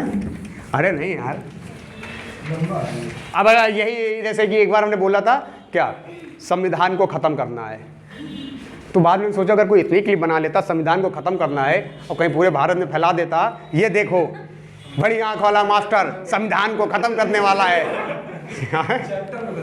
हाँ हाँ भैया, तो बोले बात क्लियर बोलो। ऐसे एक बार घटना होती है कि ये अंग्रेज वहाँ की बात है, पाकिस्तान में एक फौजी होता है, वो पकड़ जाता है। तो वहाँ पे पाकिस्तान की सेना में एक हिंदू भी सैनिक होता है। तो रात में वो जो भारतीय सैनिक है वो पाकिस्तान की चुंगल से बच जाता है। तो जब जेल से बाहर निकला तो पीछे से पाकिस्तानी सैनिक चिल्लाए, रोको मत जाने दो, रोको मत जाने दो। तो वहां पे भारतीय कुछ नहीं बोला। तो दूसरे दिन जब उसको जज के सामने, उसके सीनियर्स के सामने ले जाया गया तो उसने कहा, सर इन्होंने कहा था रोको मत जाने दो, है ना, ये चीज है। तो मतलब कि शब्दों का बहुत खेल होता है। क्या हुआ? इसके ऊपर मक्खियां बहुत उड़ रही हैं, चमेली का तेल लगाया है, समझे? अब ये क्या है, मतलब कोई खाएगा मीठा तो उसके ऊपर वो उड़ेगी मक्खी। हाँ हाँ, नहीं देता खुशबू वाला तेल लगाओगे चमेली और ये तो मक्खी उसी के ऊपर उठेगी। तुम 4 दिन ना नहाओ, देखो मक्खी किसके ऊपर नहीं। हाँ तभी सबसे ज्यादा मक्खी आपके ऊपर है। हाँ, अब यहाँ पे आप देखोगे कि 1919 13 अप्रैल को जलियांवाला बाग कांड हो गया। 2 कमेटी भी बन गई जांच के लिए, भारतीय कमेटी, तहकीकात कमेटी और विदेशी कमेटी। कौन थी अंग्रेजों की? Hunter committee. अब 1920 में गांधी जी क्या कर देते हैं? असहयोग आंदोलन स्टार्ट कर देंगे।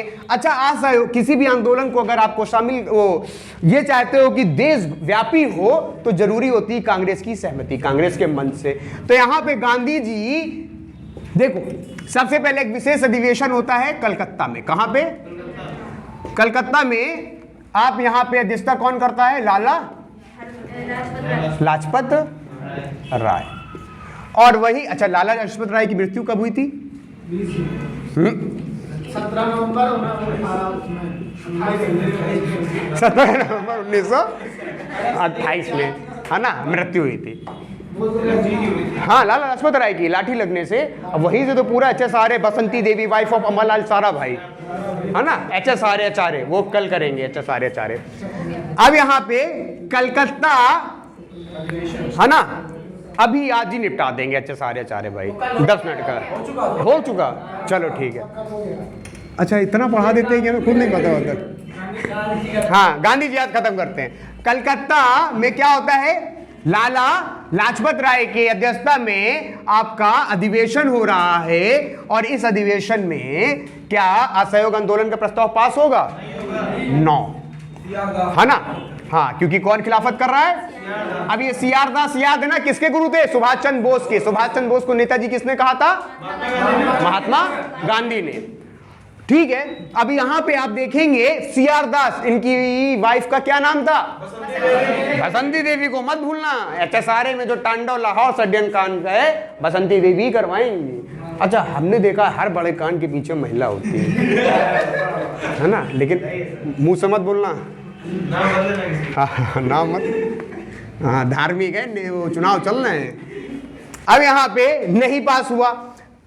अब यहाँ पे 1 अगस्त 1920 को किसकी मृत्यु हो जाती है? बाल गंगाधर तिलक की। अब यहाँ पे दिसंबर में बैठक होती है, कहाँ पे? नागपुर में, जिसकी अध्यक्षता कौन कर रहे हैं? वीर राघवाचारी। अब तो ये वीर हैं, नाग भी है, तो भैया नाग का सामना करने वाला कोई वीर ही होगा। और यहीं पे आप देखोगे क्या हो गया? असहयोग आंदोलन पास हो गया और असहयोग आंदोलन यहां से स्टार्ट हो गया। अब असहयोग आंदोलन में क्या था? आपको किसी भी सरकारी वकील के पास नहीं जाना। अगर उस समय होता और मैं मास्टर होता तो तुम लोग मेरे पास पढ़ने नहीं आते। अगर मैं डॉक्टर होता तो इलाज करवाने नहीं आते, समझे? हाँ, अगर मैं मेरे यहाँ वो होता, तुम लोग नहीं। अगर तुम अंग्रेज होते और मैं तुम्हारा नौकर होता, मैं तुम्हारे यहाँ काम ना करने आता, मतलब प्यार से, ठीक है। मैं जब तुम्हारे यहाँ काम नहीं करने आता तो क्या होता?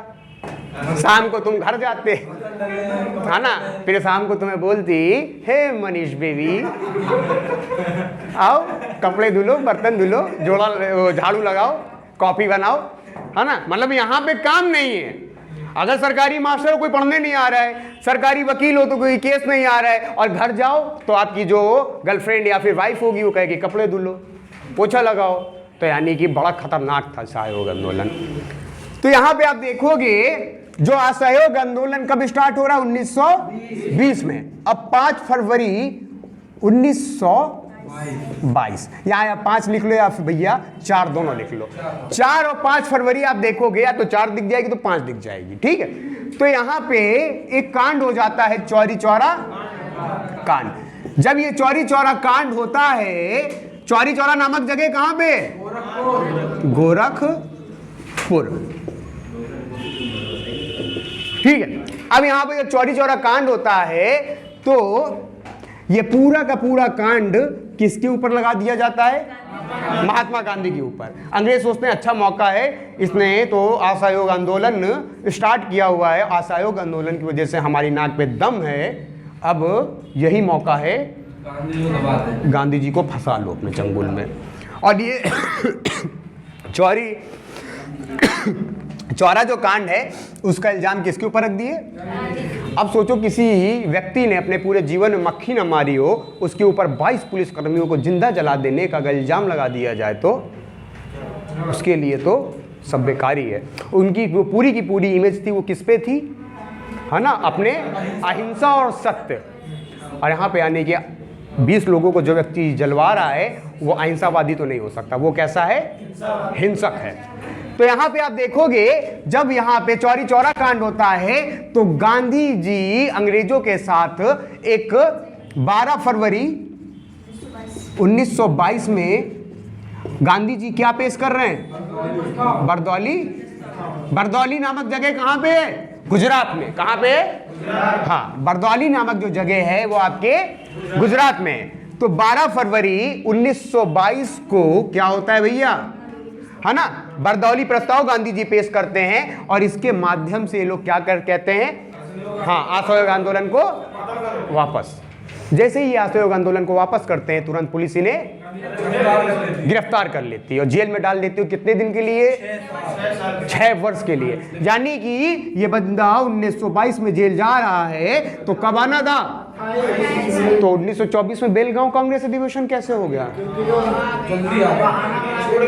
अरे बहाना बना के नहीं।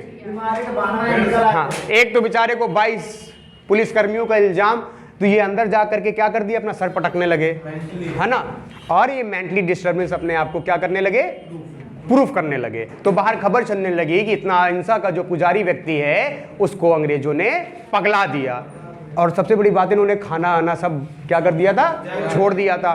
तो ऐसा लगा कि कहीं ये व्यक्ति मर गया तो बवाल हो जाएगा इंडिया के अंदर, इसी वजह से इनको क्या कर दिया जाता है, छोड़ दिया जाता है। और 1924 में, कब, 1924 में ये क्या करते हैं, बेलगाम कांग्रेस अधिवेशन की, 2 अधिवेशन कांग्रेस से बहुत इंपॉर्टेंट हैं गांधी जी के लिए। एक तो 1900 का, एक अगर पूछ ले गांधी जी पहले बार किस कांग्रेस अधिवेशन में शामिल हुए थे, हाँ, अध्यक्ष कौन था, वाचा। अगर क्वेश्चन पूछ ले सबसे पहला और एकमात्र अधिवेशन जिसमें गांधी जी ने अध्यक्षता की थी, बेलगाम, 1924।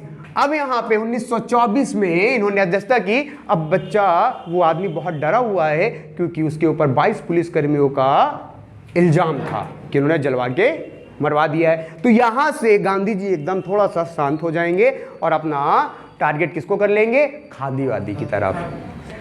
लेकिन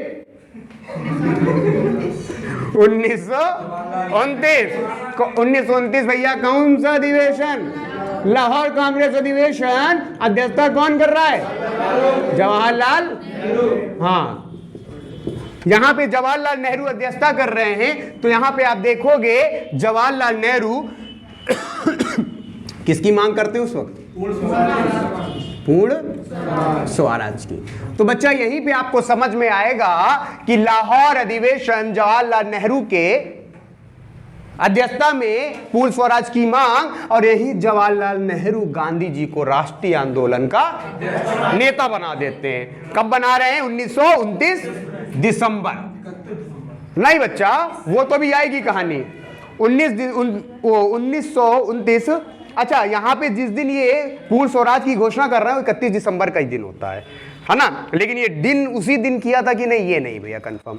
ठीक है, तो यहां पे लाहौर कांग्रेस अधिवेशन 1929, जवाहरलाल नेहरू अध्यक्ष और पूर्ण स्वराज की मांग और गांधी जी को राष्ट्रीय आंदोलन का, जो व्यक्ति अभी शांत बैठा था अब उसको जबरदस्ती फिर से लाठी। हाँ, यहां पे अगर समझा जाए तो किसी की बंदूक और किसी का कंधा, इस पे आप रख के निशाना लगाओगे। निशाना पहले लगाने लगते हैं। हाँ, पहले सपोर्ट दिया नहीं। भाई तुमसे कुछ पूछना था। समझ गए होंगे आधे लोग। अगर ऐसा हो तो क्या ऐसा हो सकता है? कुछ चांस है? अब यहां पे आप देखोगे आता है, अब 1929 में गांधी जी को राष्ट्रीय आंदोलन का नेता बना दिया जाता है, तो एक बार फिर 1930 में गांधी जी नेताजी बन करके सामने आ जाते हैं और 31 जनवरी को क्या पेश कर देते हैं? 11 सूत्री मांग। और जब 11 सूत्री मांग पेश करते हैं, कहते हैं अगर मेरी 11 सूत्री मांगों को नहीं माना गया तो मैं क्या चालू कर दूंगा? सविनय अवज्ञा आंदोलन। यार कौन सा आंदोलन? सविनय अवज्ञा आंदोलन। ये जो सविनय अवज्ञा आंदोलन है, इसे आप क्या बोलते हो? Civil disobedient movement. इसको आप बोलते हो सिविल डिसओबीडिएंट मूवमेंट। बेटा जो मूवमेंट का मतलब आंदोलन होता है, और वहां पे असहयोग का मतलब क्या था? Non cooperation movement. ठीक है, हाँ। उसके बाद तुम्हें जो इंग्लिश के वर्ड में अगर दिक्कत हो रही है, इंडिविजुअल हमसे पूछ लिया करो, ऑन द स्पॉट उसी समय पूछ लो। ऐसा ना सोचो कि वो बवाल कोई नहीं है, एकदम सबको नॉर्मल रहना है। ठीक है, उसमें कोई दिक्कत नहीं, पूछ लिया करो कोई भी क्वेश्चन हो तो। अब यहां पे आप देखोगे सविनय अवज्ञा आंदोलन की घोषणा कर देते हैं और गांधी जी आंदोलन में निकल पड़ते हैं कि भैया अगर हमारा नहीं हुआ 11 सूत्री मांग पूरी तो हम किस पे निकल पड़ेंगे? सविनय अवज्ञा आंदोलन में। और क्या मानेगा कोई? नहीं मानते। तो गांधी जी अब क्या करेंगे? एक डेट होती है 12 मार्च 1930 गांधी जी दांडी यात्रा में निकल लेते हैं और 5 अप्रैल को 1900 हाँ गुजरात के नक्सारी जिला में पहुंच जाते हैं और 6 अप्रैल को क्या बनाते हैं? हाँ, क्योंकि उस समय नमक का उत्पादन सिर्फ और सिर्फ अंग्रेज कर सकते थे, भारतीयों को बिल्कुल भी अधिकार नहीं था कि आप नमक का उत्पादन करो। तो यहां पे आप देखोगे और इसी दिन 6 अप्रैल को गांधी जी नमक बना करके, नमक कानून को तोड़ करके सविनय अवज्ञा आंदोलन की घोषणा कर देते हैं। ठीक है, और यहां से सविनय अवज्ञा आंदोलन स्टार्ट। बड़ा धमाकेदार आंदोलन होता है। पेशावर में इसको संभालते हैं आपके खान अब्दुल गफर खान, जिन्हें हम क्या बोलते हैं? सीमांत गांधी या फिर फ्रंटियर गांधी। 1930 में ही इनके द्वारा एक संस्था बनाई गई थी, खुदाई खिदमतगार। बस खुदाई खिदमतगार इसी समय है। हाँ, और यहां पे आपका मिजोरम को साइड में इस आंदोलन को गोडी नल्यू, जिन्हें नागा जनजाति से बिलोंग करती हैं, और गोडी नल्यू को ही सविनय अवज्ञा आंदोलन के दौरान जो काम करती, मात्र 13 वर्ष की लड़की है, जवाहरलाल नेहरू ने क्या बोलते हैं? रानी लक्ष्मी, झांसी की रानी। फिर उसके बाद आप देखोगे यहां पे होता है महाराष्ट्र में एक जगह होती है धरसाना। धरसाना में इनका जो बड़ा बेटा होता है हरिलाल।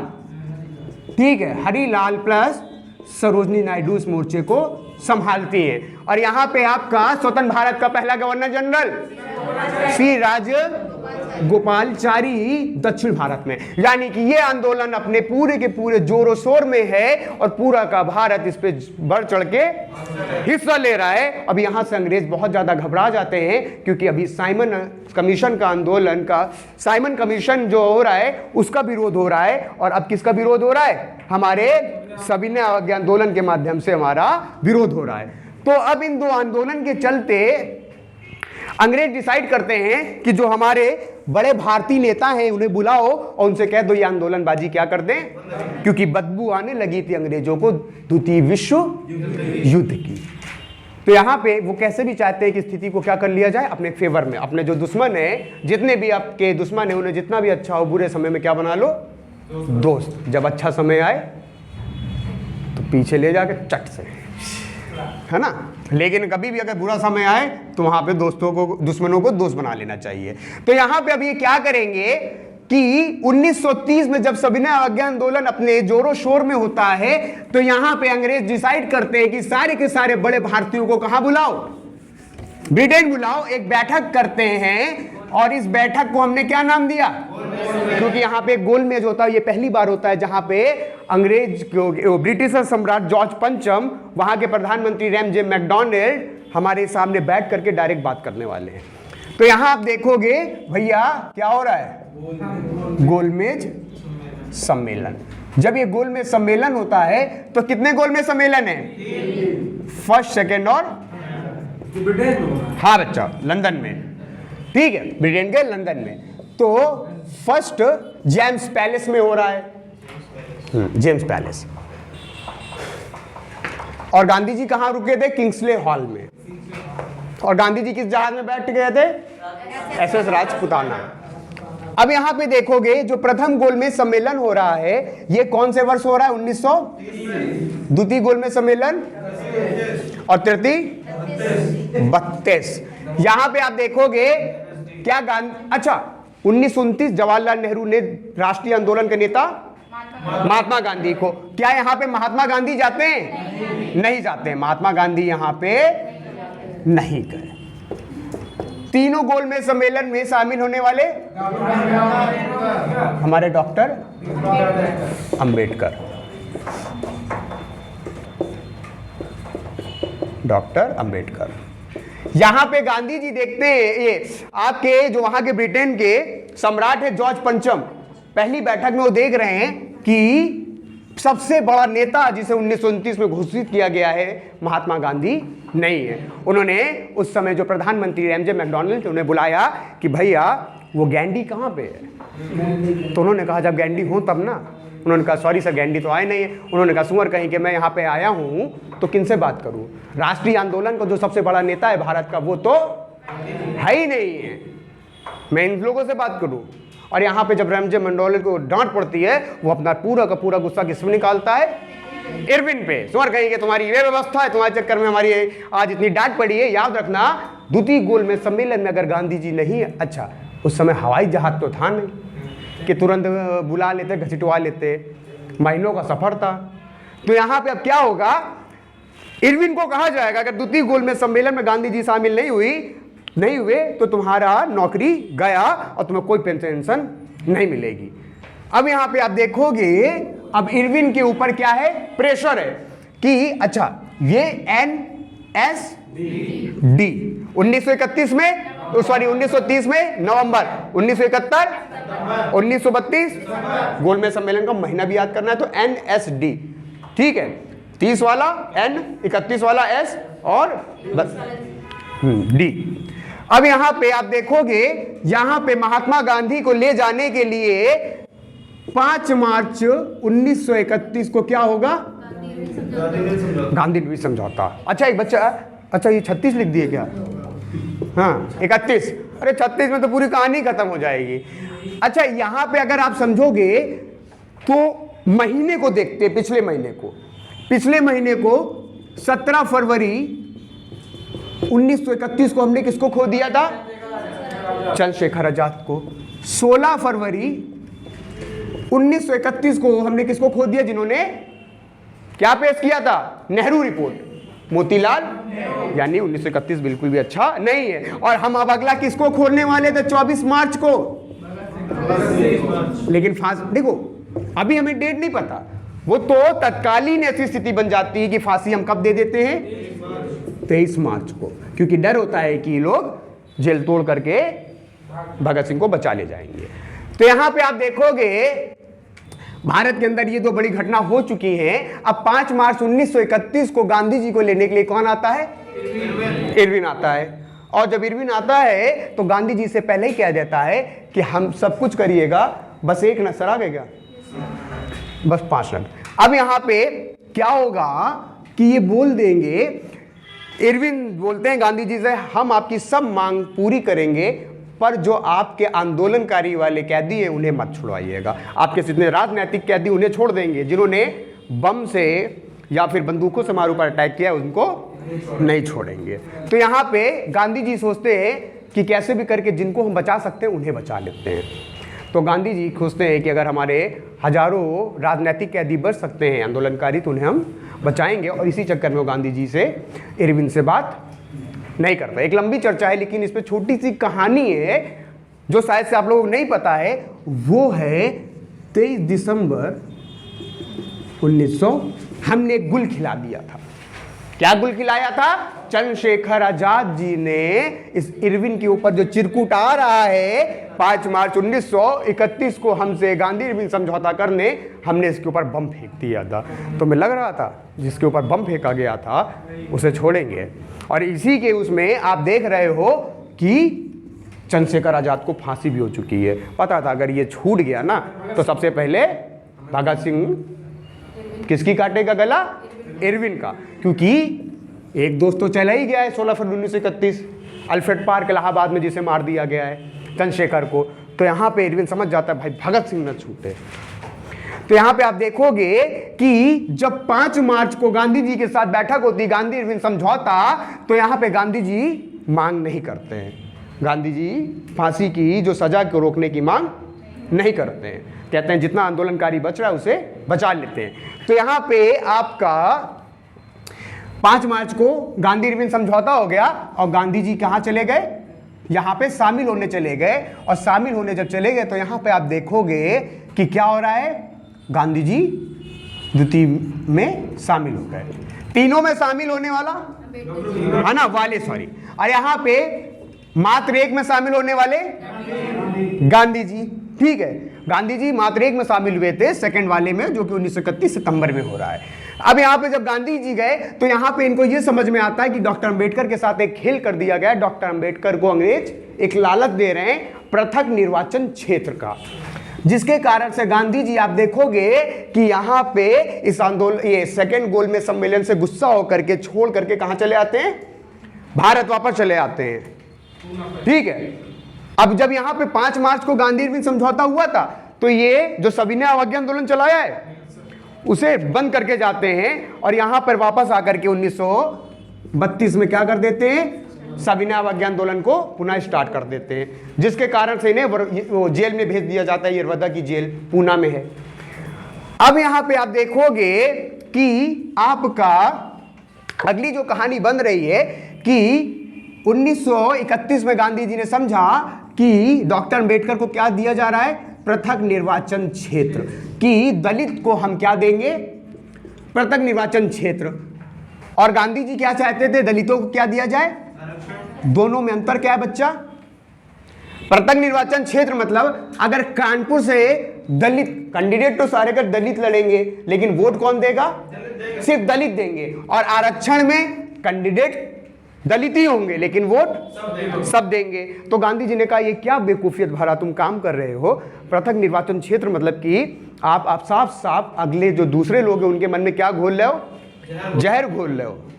अब पता चला है कि मैं वोट देने जा रहा हूं, प्रियांशु वोट देने नहीं जा रहा है, यानी कि क्या वो इस समाज का नहीं है? क्या नेता वो उसका नहीं है प्रियांशु का? वो सिर्फ मेरा ही नेता है। तो यानी कि आप यहाँ दलितों को, और आज की डेट पे देखो वो दलितों को नेता क्या कर रहे हैं? हमसे तोड़ रहे हैं। पहले भारत टूटा हिंदू मुस्लिम में, अब भारत किस में टूट गया है? हिंदू किस में टूट गया है? हम जातिवाद में, हम ये हैं मूर्ति को मानते हैं, मूर्ति को नहीं मानते। बहुत गंदी चीज है यार। ये सब कौन कर रहा है? आंदोलनकारी, हमारे जैसे कि चोर नेता। अब यहाँ पे पृथक निर्वाचन क्षेत्र को रुकवाने के लिए गांधी जी क्या करते हैं? भारत आ करते हैं, ये सविनय अवज्ञा आंदोलन को 1932 में दोबारा स्टार्ट करते हैं। और दोबारा जब स्टार्ट करते हैं इन्हें कहां भेज दिया जाता है? यरवदा जेल। और यरवदा की जेल में जाकर इन्होंने क्या कर दिया? भूख हड़ताल। ठीक है, गांधी जी ने पहली भूख हड़ताल कब की थी? है ना, 1918 में किया था, अहमदाबाद मिल मजदूर आंदोलन में। अब यहाँ पे आप देखोगे गांधी जी भूख हड़ताल कर देते हैं और 5 दिन तक कुछ नहीं खाते, उनकी स्थिति हो जाती बहुत ज्यादा खराब। फिर इनसे मिलने कौन आता है? अंबेडकर जी आते हैं। और यहीं पे अंबेडकर जी और इनका क्या होता है? सितंबर 1932 में इनके बीच एक समझौता होता है, पूना समझौता या पूना पैक्ट, जिसपे इन दोनों के बीच तय होता है भैया खाना वाना खा लो, हमारे अंबेडकर जी बोलते हैं आप खाना वाना खा लीजिए और भूख हड़ताल तोड़ दीजिए, मैं कभी भी पृथक निर्वाचन क्षेत्र की ओर नहीं जाऊंगा, आरक्षण में बात फाइनल है और मैं आपको लिख कर दे रहा हूं। यही क्या था इनका पूना पैक्ट था। फिर 32 के बाद कहानी जाएगी 1939 में आपका क्या चालू हो जाता है ना, द्वितीय विश्व युद्ध। द्वितीय विश्व युद्ध से स्टार्ट होता है। अब यहां पे भारत शामिल नहीं हो रहा है, भारत शामिल नहीं हो रहा है।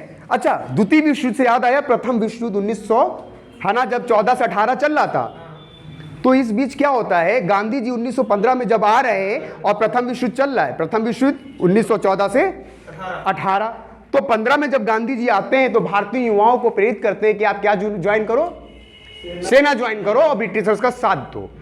तो यहां पे गांधी जी को क्या उपाधि दी गई थी, केसरे हिंद की और सर्जेंट की। और जो सर्जेंट पोस्ट होती है जिसे क्या कहा जाता है, जो भारतीय सेना में आपकी भर्तियां करवाता है उसे सर्जेंट बोलते हैं। ठीक है, दो उपाधियां मिलती है, एक सर्जेंट की, दूसरा केसरे हिंद की। अब आप देखोगे 1939 में जब युद्ध चालू हो जाता है तो ब्रिटिश जबरदस्ती घोषणा कर देता है कि भारतीय सेकेंड वर्ल्ड वार में किसका साथ दे रहे हैं, ब्रिटिशर्स का। हम तो साथ दे नहीं रहे थे, तो यहां पे हम 1940 में व्यक्तिगत सत्याग्रह चालू कर देते हैं, जिसके माध्यम से हम ये बताना चाहते हैं कि हम भारतीय सेकेंड वर्ल्ड वार में हम शामिल नहीं है। तो यहां पे आप देखोगे प्रथम जो व्यक्तिगत सत्याग्रह करने वाले कौन थे, अपनाने वाले, विनोबा भावे।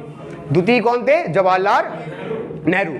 फिर उसके बाद हम आते हैं 1942, भारत छोड़ो आंदोलन कब हो रहा है, 1942 में हो रहा है। और ये जो भारत छोड़ो आंदोलन है कहां पे हो रहा है, ग्वालियर टैंक मैदान, जो कि कहां पे है, बंबई में। और इसे अगस्त क्रांति भी कहा जाता है। क्या कहा जाता है, अगस्त क्रांति का मैदान। ग्वालियर टैंक मैदान अगर याद हो तो 1885 में कांग्रेस की स्थापना गोकुल दास तेजपाल संस्कृत महाविद्यालय में हो रही है, और यह भी ग्वालियर टैंक मैदान के निकट था। और यहीं पे गांधी जी ने एक नारा दिया था, करो या मरो। जब भी ये नारा आता है तो बच्चे सोचते हैं गांधी जी मरने की बात तो कर ही नहीं सकते हैं और कंफ्यूज हो जाते हैं। याद रखना, करो मरो नारा किसने दिया था। और 1942 में एक मिशन आता है, क्रिस मिशन, जिसको गांधी जी क्या बोलते हैं, पोस्ट डेटेड चेक। फिर उसके बाद अगला जो है वो है आपका 30 जनवरी 1948, गांधी जी की मृत्यु हो गई, हत्या हो गई। जब गांधी जी की मृत्यु होती है तो यहाँ पे गांधी जी जो अपना आखिरी समय है, तो आप देखते हो फोटो में एक महिला होती है। कौन होती है, महिला। अब बस 2 मिनट लेना, एक चीज समझ लेना, आभा गांधी। कौन होती है वो, उस महिला को कहा जाता है वॉकिंग स्टिक ऑफ गांधी। हाँ बेटा, वो उनकी कौन है, बहू है। अब आप यहां समझना, हाँ अब आप समझना, गांधी जी के कितने बेटे थे बेटा, 4। हरिलाल, मणिलाल, देवदास और रामदास। यहां पे आप समझोगे हरिलाल मणिलाल का जन्म और साउथ अफ्रीका में, विदेश में। पहला तो हमारा यही निकल के कॉन्सेप्ट आया। जो हरिलाल था कभी भी इन्हें ज्यादा बनती नहीं थी, इन्होंने एक बार 1930 में हिंदू धर्म को छोड़ करके क्या अपना लिया था, मुस्लिम धर्म, और अपना नाम रख लिया था अब्दुल्ला गांधी।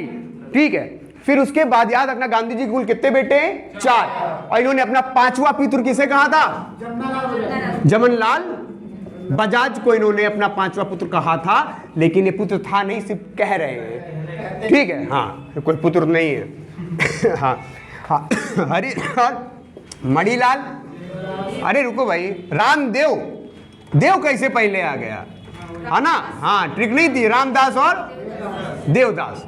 रामदेव, रामदेव से ही 2 बेटे बन रहे, रामदास और देवदास। हरिलाल, मणिलाल, रामदास और देवदास। हरिलाल से ज्यादा बनी नहीं, लेकिन फिर भी धर्सना कांड में जब हो रहा है महाराष्ट्र में सविनय अवज्ञा आंदोलन, तो सरोजिनी नायडू के साथ अभी हम देख चुके हैं। ठीक है, अब यहाँ पे मणिलाल, इंडियन ओपिनियन जो 1904 में हम देख रहे हैं, उसको जो काम है गांधी जी किसको थमा देते हैं, मणिलाल को। और अब रामदास पे थोड़ा छोड़ देते हैं क्योंकि आगे बढ़ते हैं, अभी ये बहुत काम आएंगे। जो देवदास है, देवदास किस में काम करता है, हिंदुस्तान टाइम्स में। हिंदुस्तान टाइम्स में संपादक कौन है, देवदास। Manilal Indian opinion. आज भी मणिलाल के जो वंशज है वो साउथ अफ्रीका में ही है। हरिलाल सबसे नालायक पुत्र माना जाता है, शुरुआती दिनों में इन्होंने गांधी जी को बहुत परेशान किया है। और रामदास सबसे प्यारा बेटा है, नाम में ही इसके क्या है, राम। गांधी जी को मुखाग्नि किसने दी थी, रामदास ने। रामदास का एक पुत्र था जिसका नाम था कान्हू गांधी। और कान्हू गांधी, आप गांधी जी की आज की डेट में जितनी फोटो देख रहे हैं वो सारी की सारी फोटो किसके कारण है, कान्हू गांधी। सारी की सारी फोटो कान्हू गांधी ने ली थी। अब कान्हू गांधी की जो वाइफ थी वो कौन थी, आभा गांधी। जो ये आभा गांधी थी ये हमेशा किसके साथ चलती थी, गांधी जी के साथ, जिसके कारण से ये आभा गांधी जो कि बहू किसकी है, रामदास की, और पत्नी किसकी है, कान्हू गांधी की, ये हमेशा गांधी जी के साथ रहती है। और इन्हें गांधी जी की क्या कहा जाता है, वॉकिंग स्टिक ऑफ गांधी। कौन थी, आभा गांधी। किसकी वाइफ थी, कान्हू गांधी की, यानी इनके बेटे की वाइफ थी, पौत्र बधू थी। ठीक है, और यहां से अपना ये हो गया खत्म। कल किसका रिवीजन कर लेते हैं, कल एक बार कर लेते हैं अंग्रेजों का, कैसे अंग्रेज आ रहे हैं और वाइसरॉय ये सब करते हुए इसको खत्म। 4 दिन के अंदर कैसे भी करके हमको हिस्ट्री को नस्ते नाबूद करना है। उसके बाद अगला जो टारगेट होगा साइंस के साथ अपनी ज्योग्राफी, क्योंकि पीछे का अगर बार बार करवाते रहेंगे तो कभी आगे बढ़ नहीं पाएंगे। ऐसे ही रिवीजन की क्लास और सारा का सारा सिलेबस 4 से 5 दिन में खत्म हो जाएगा अपना।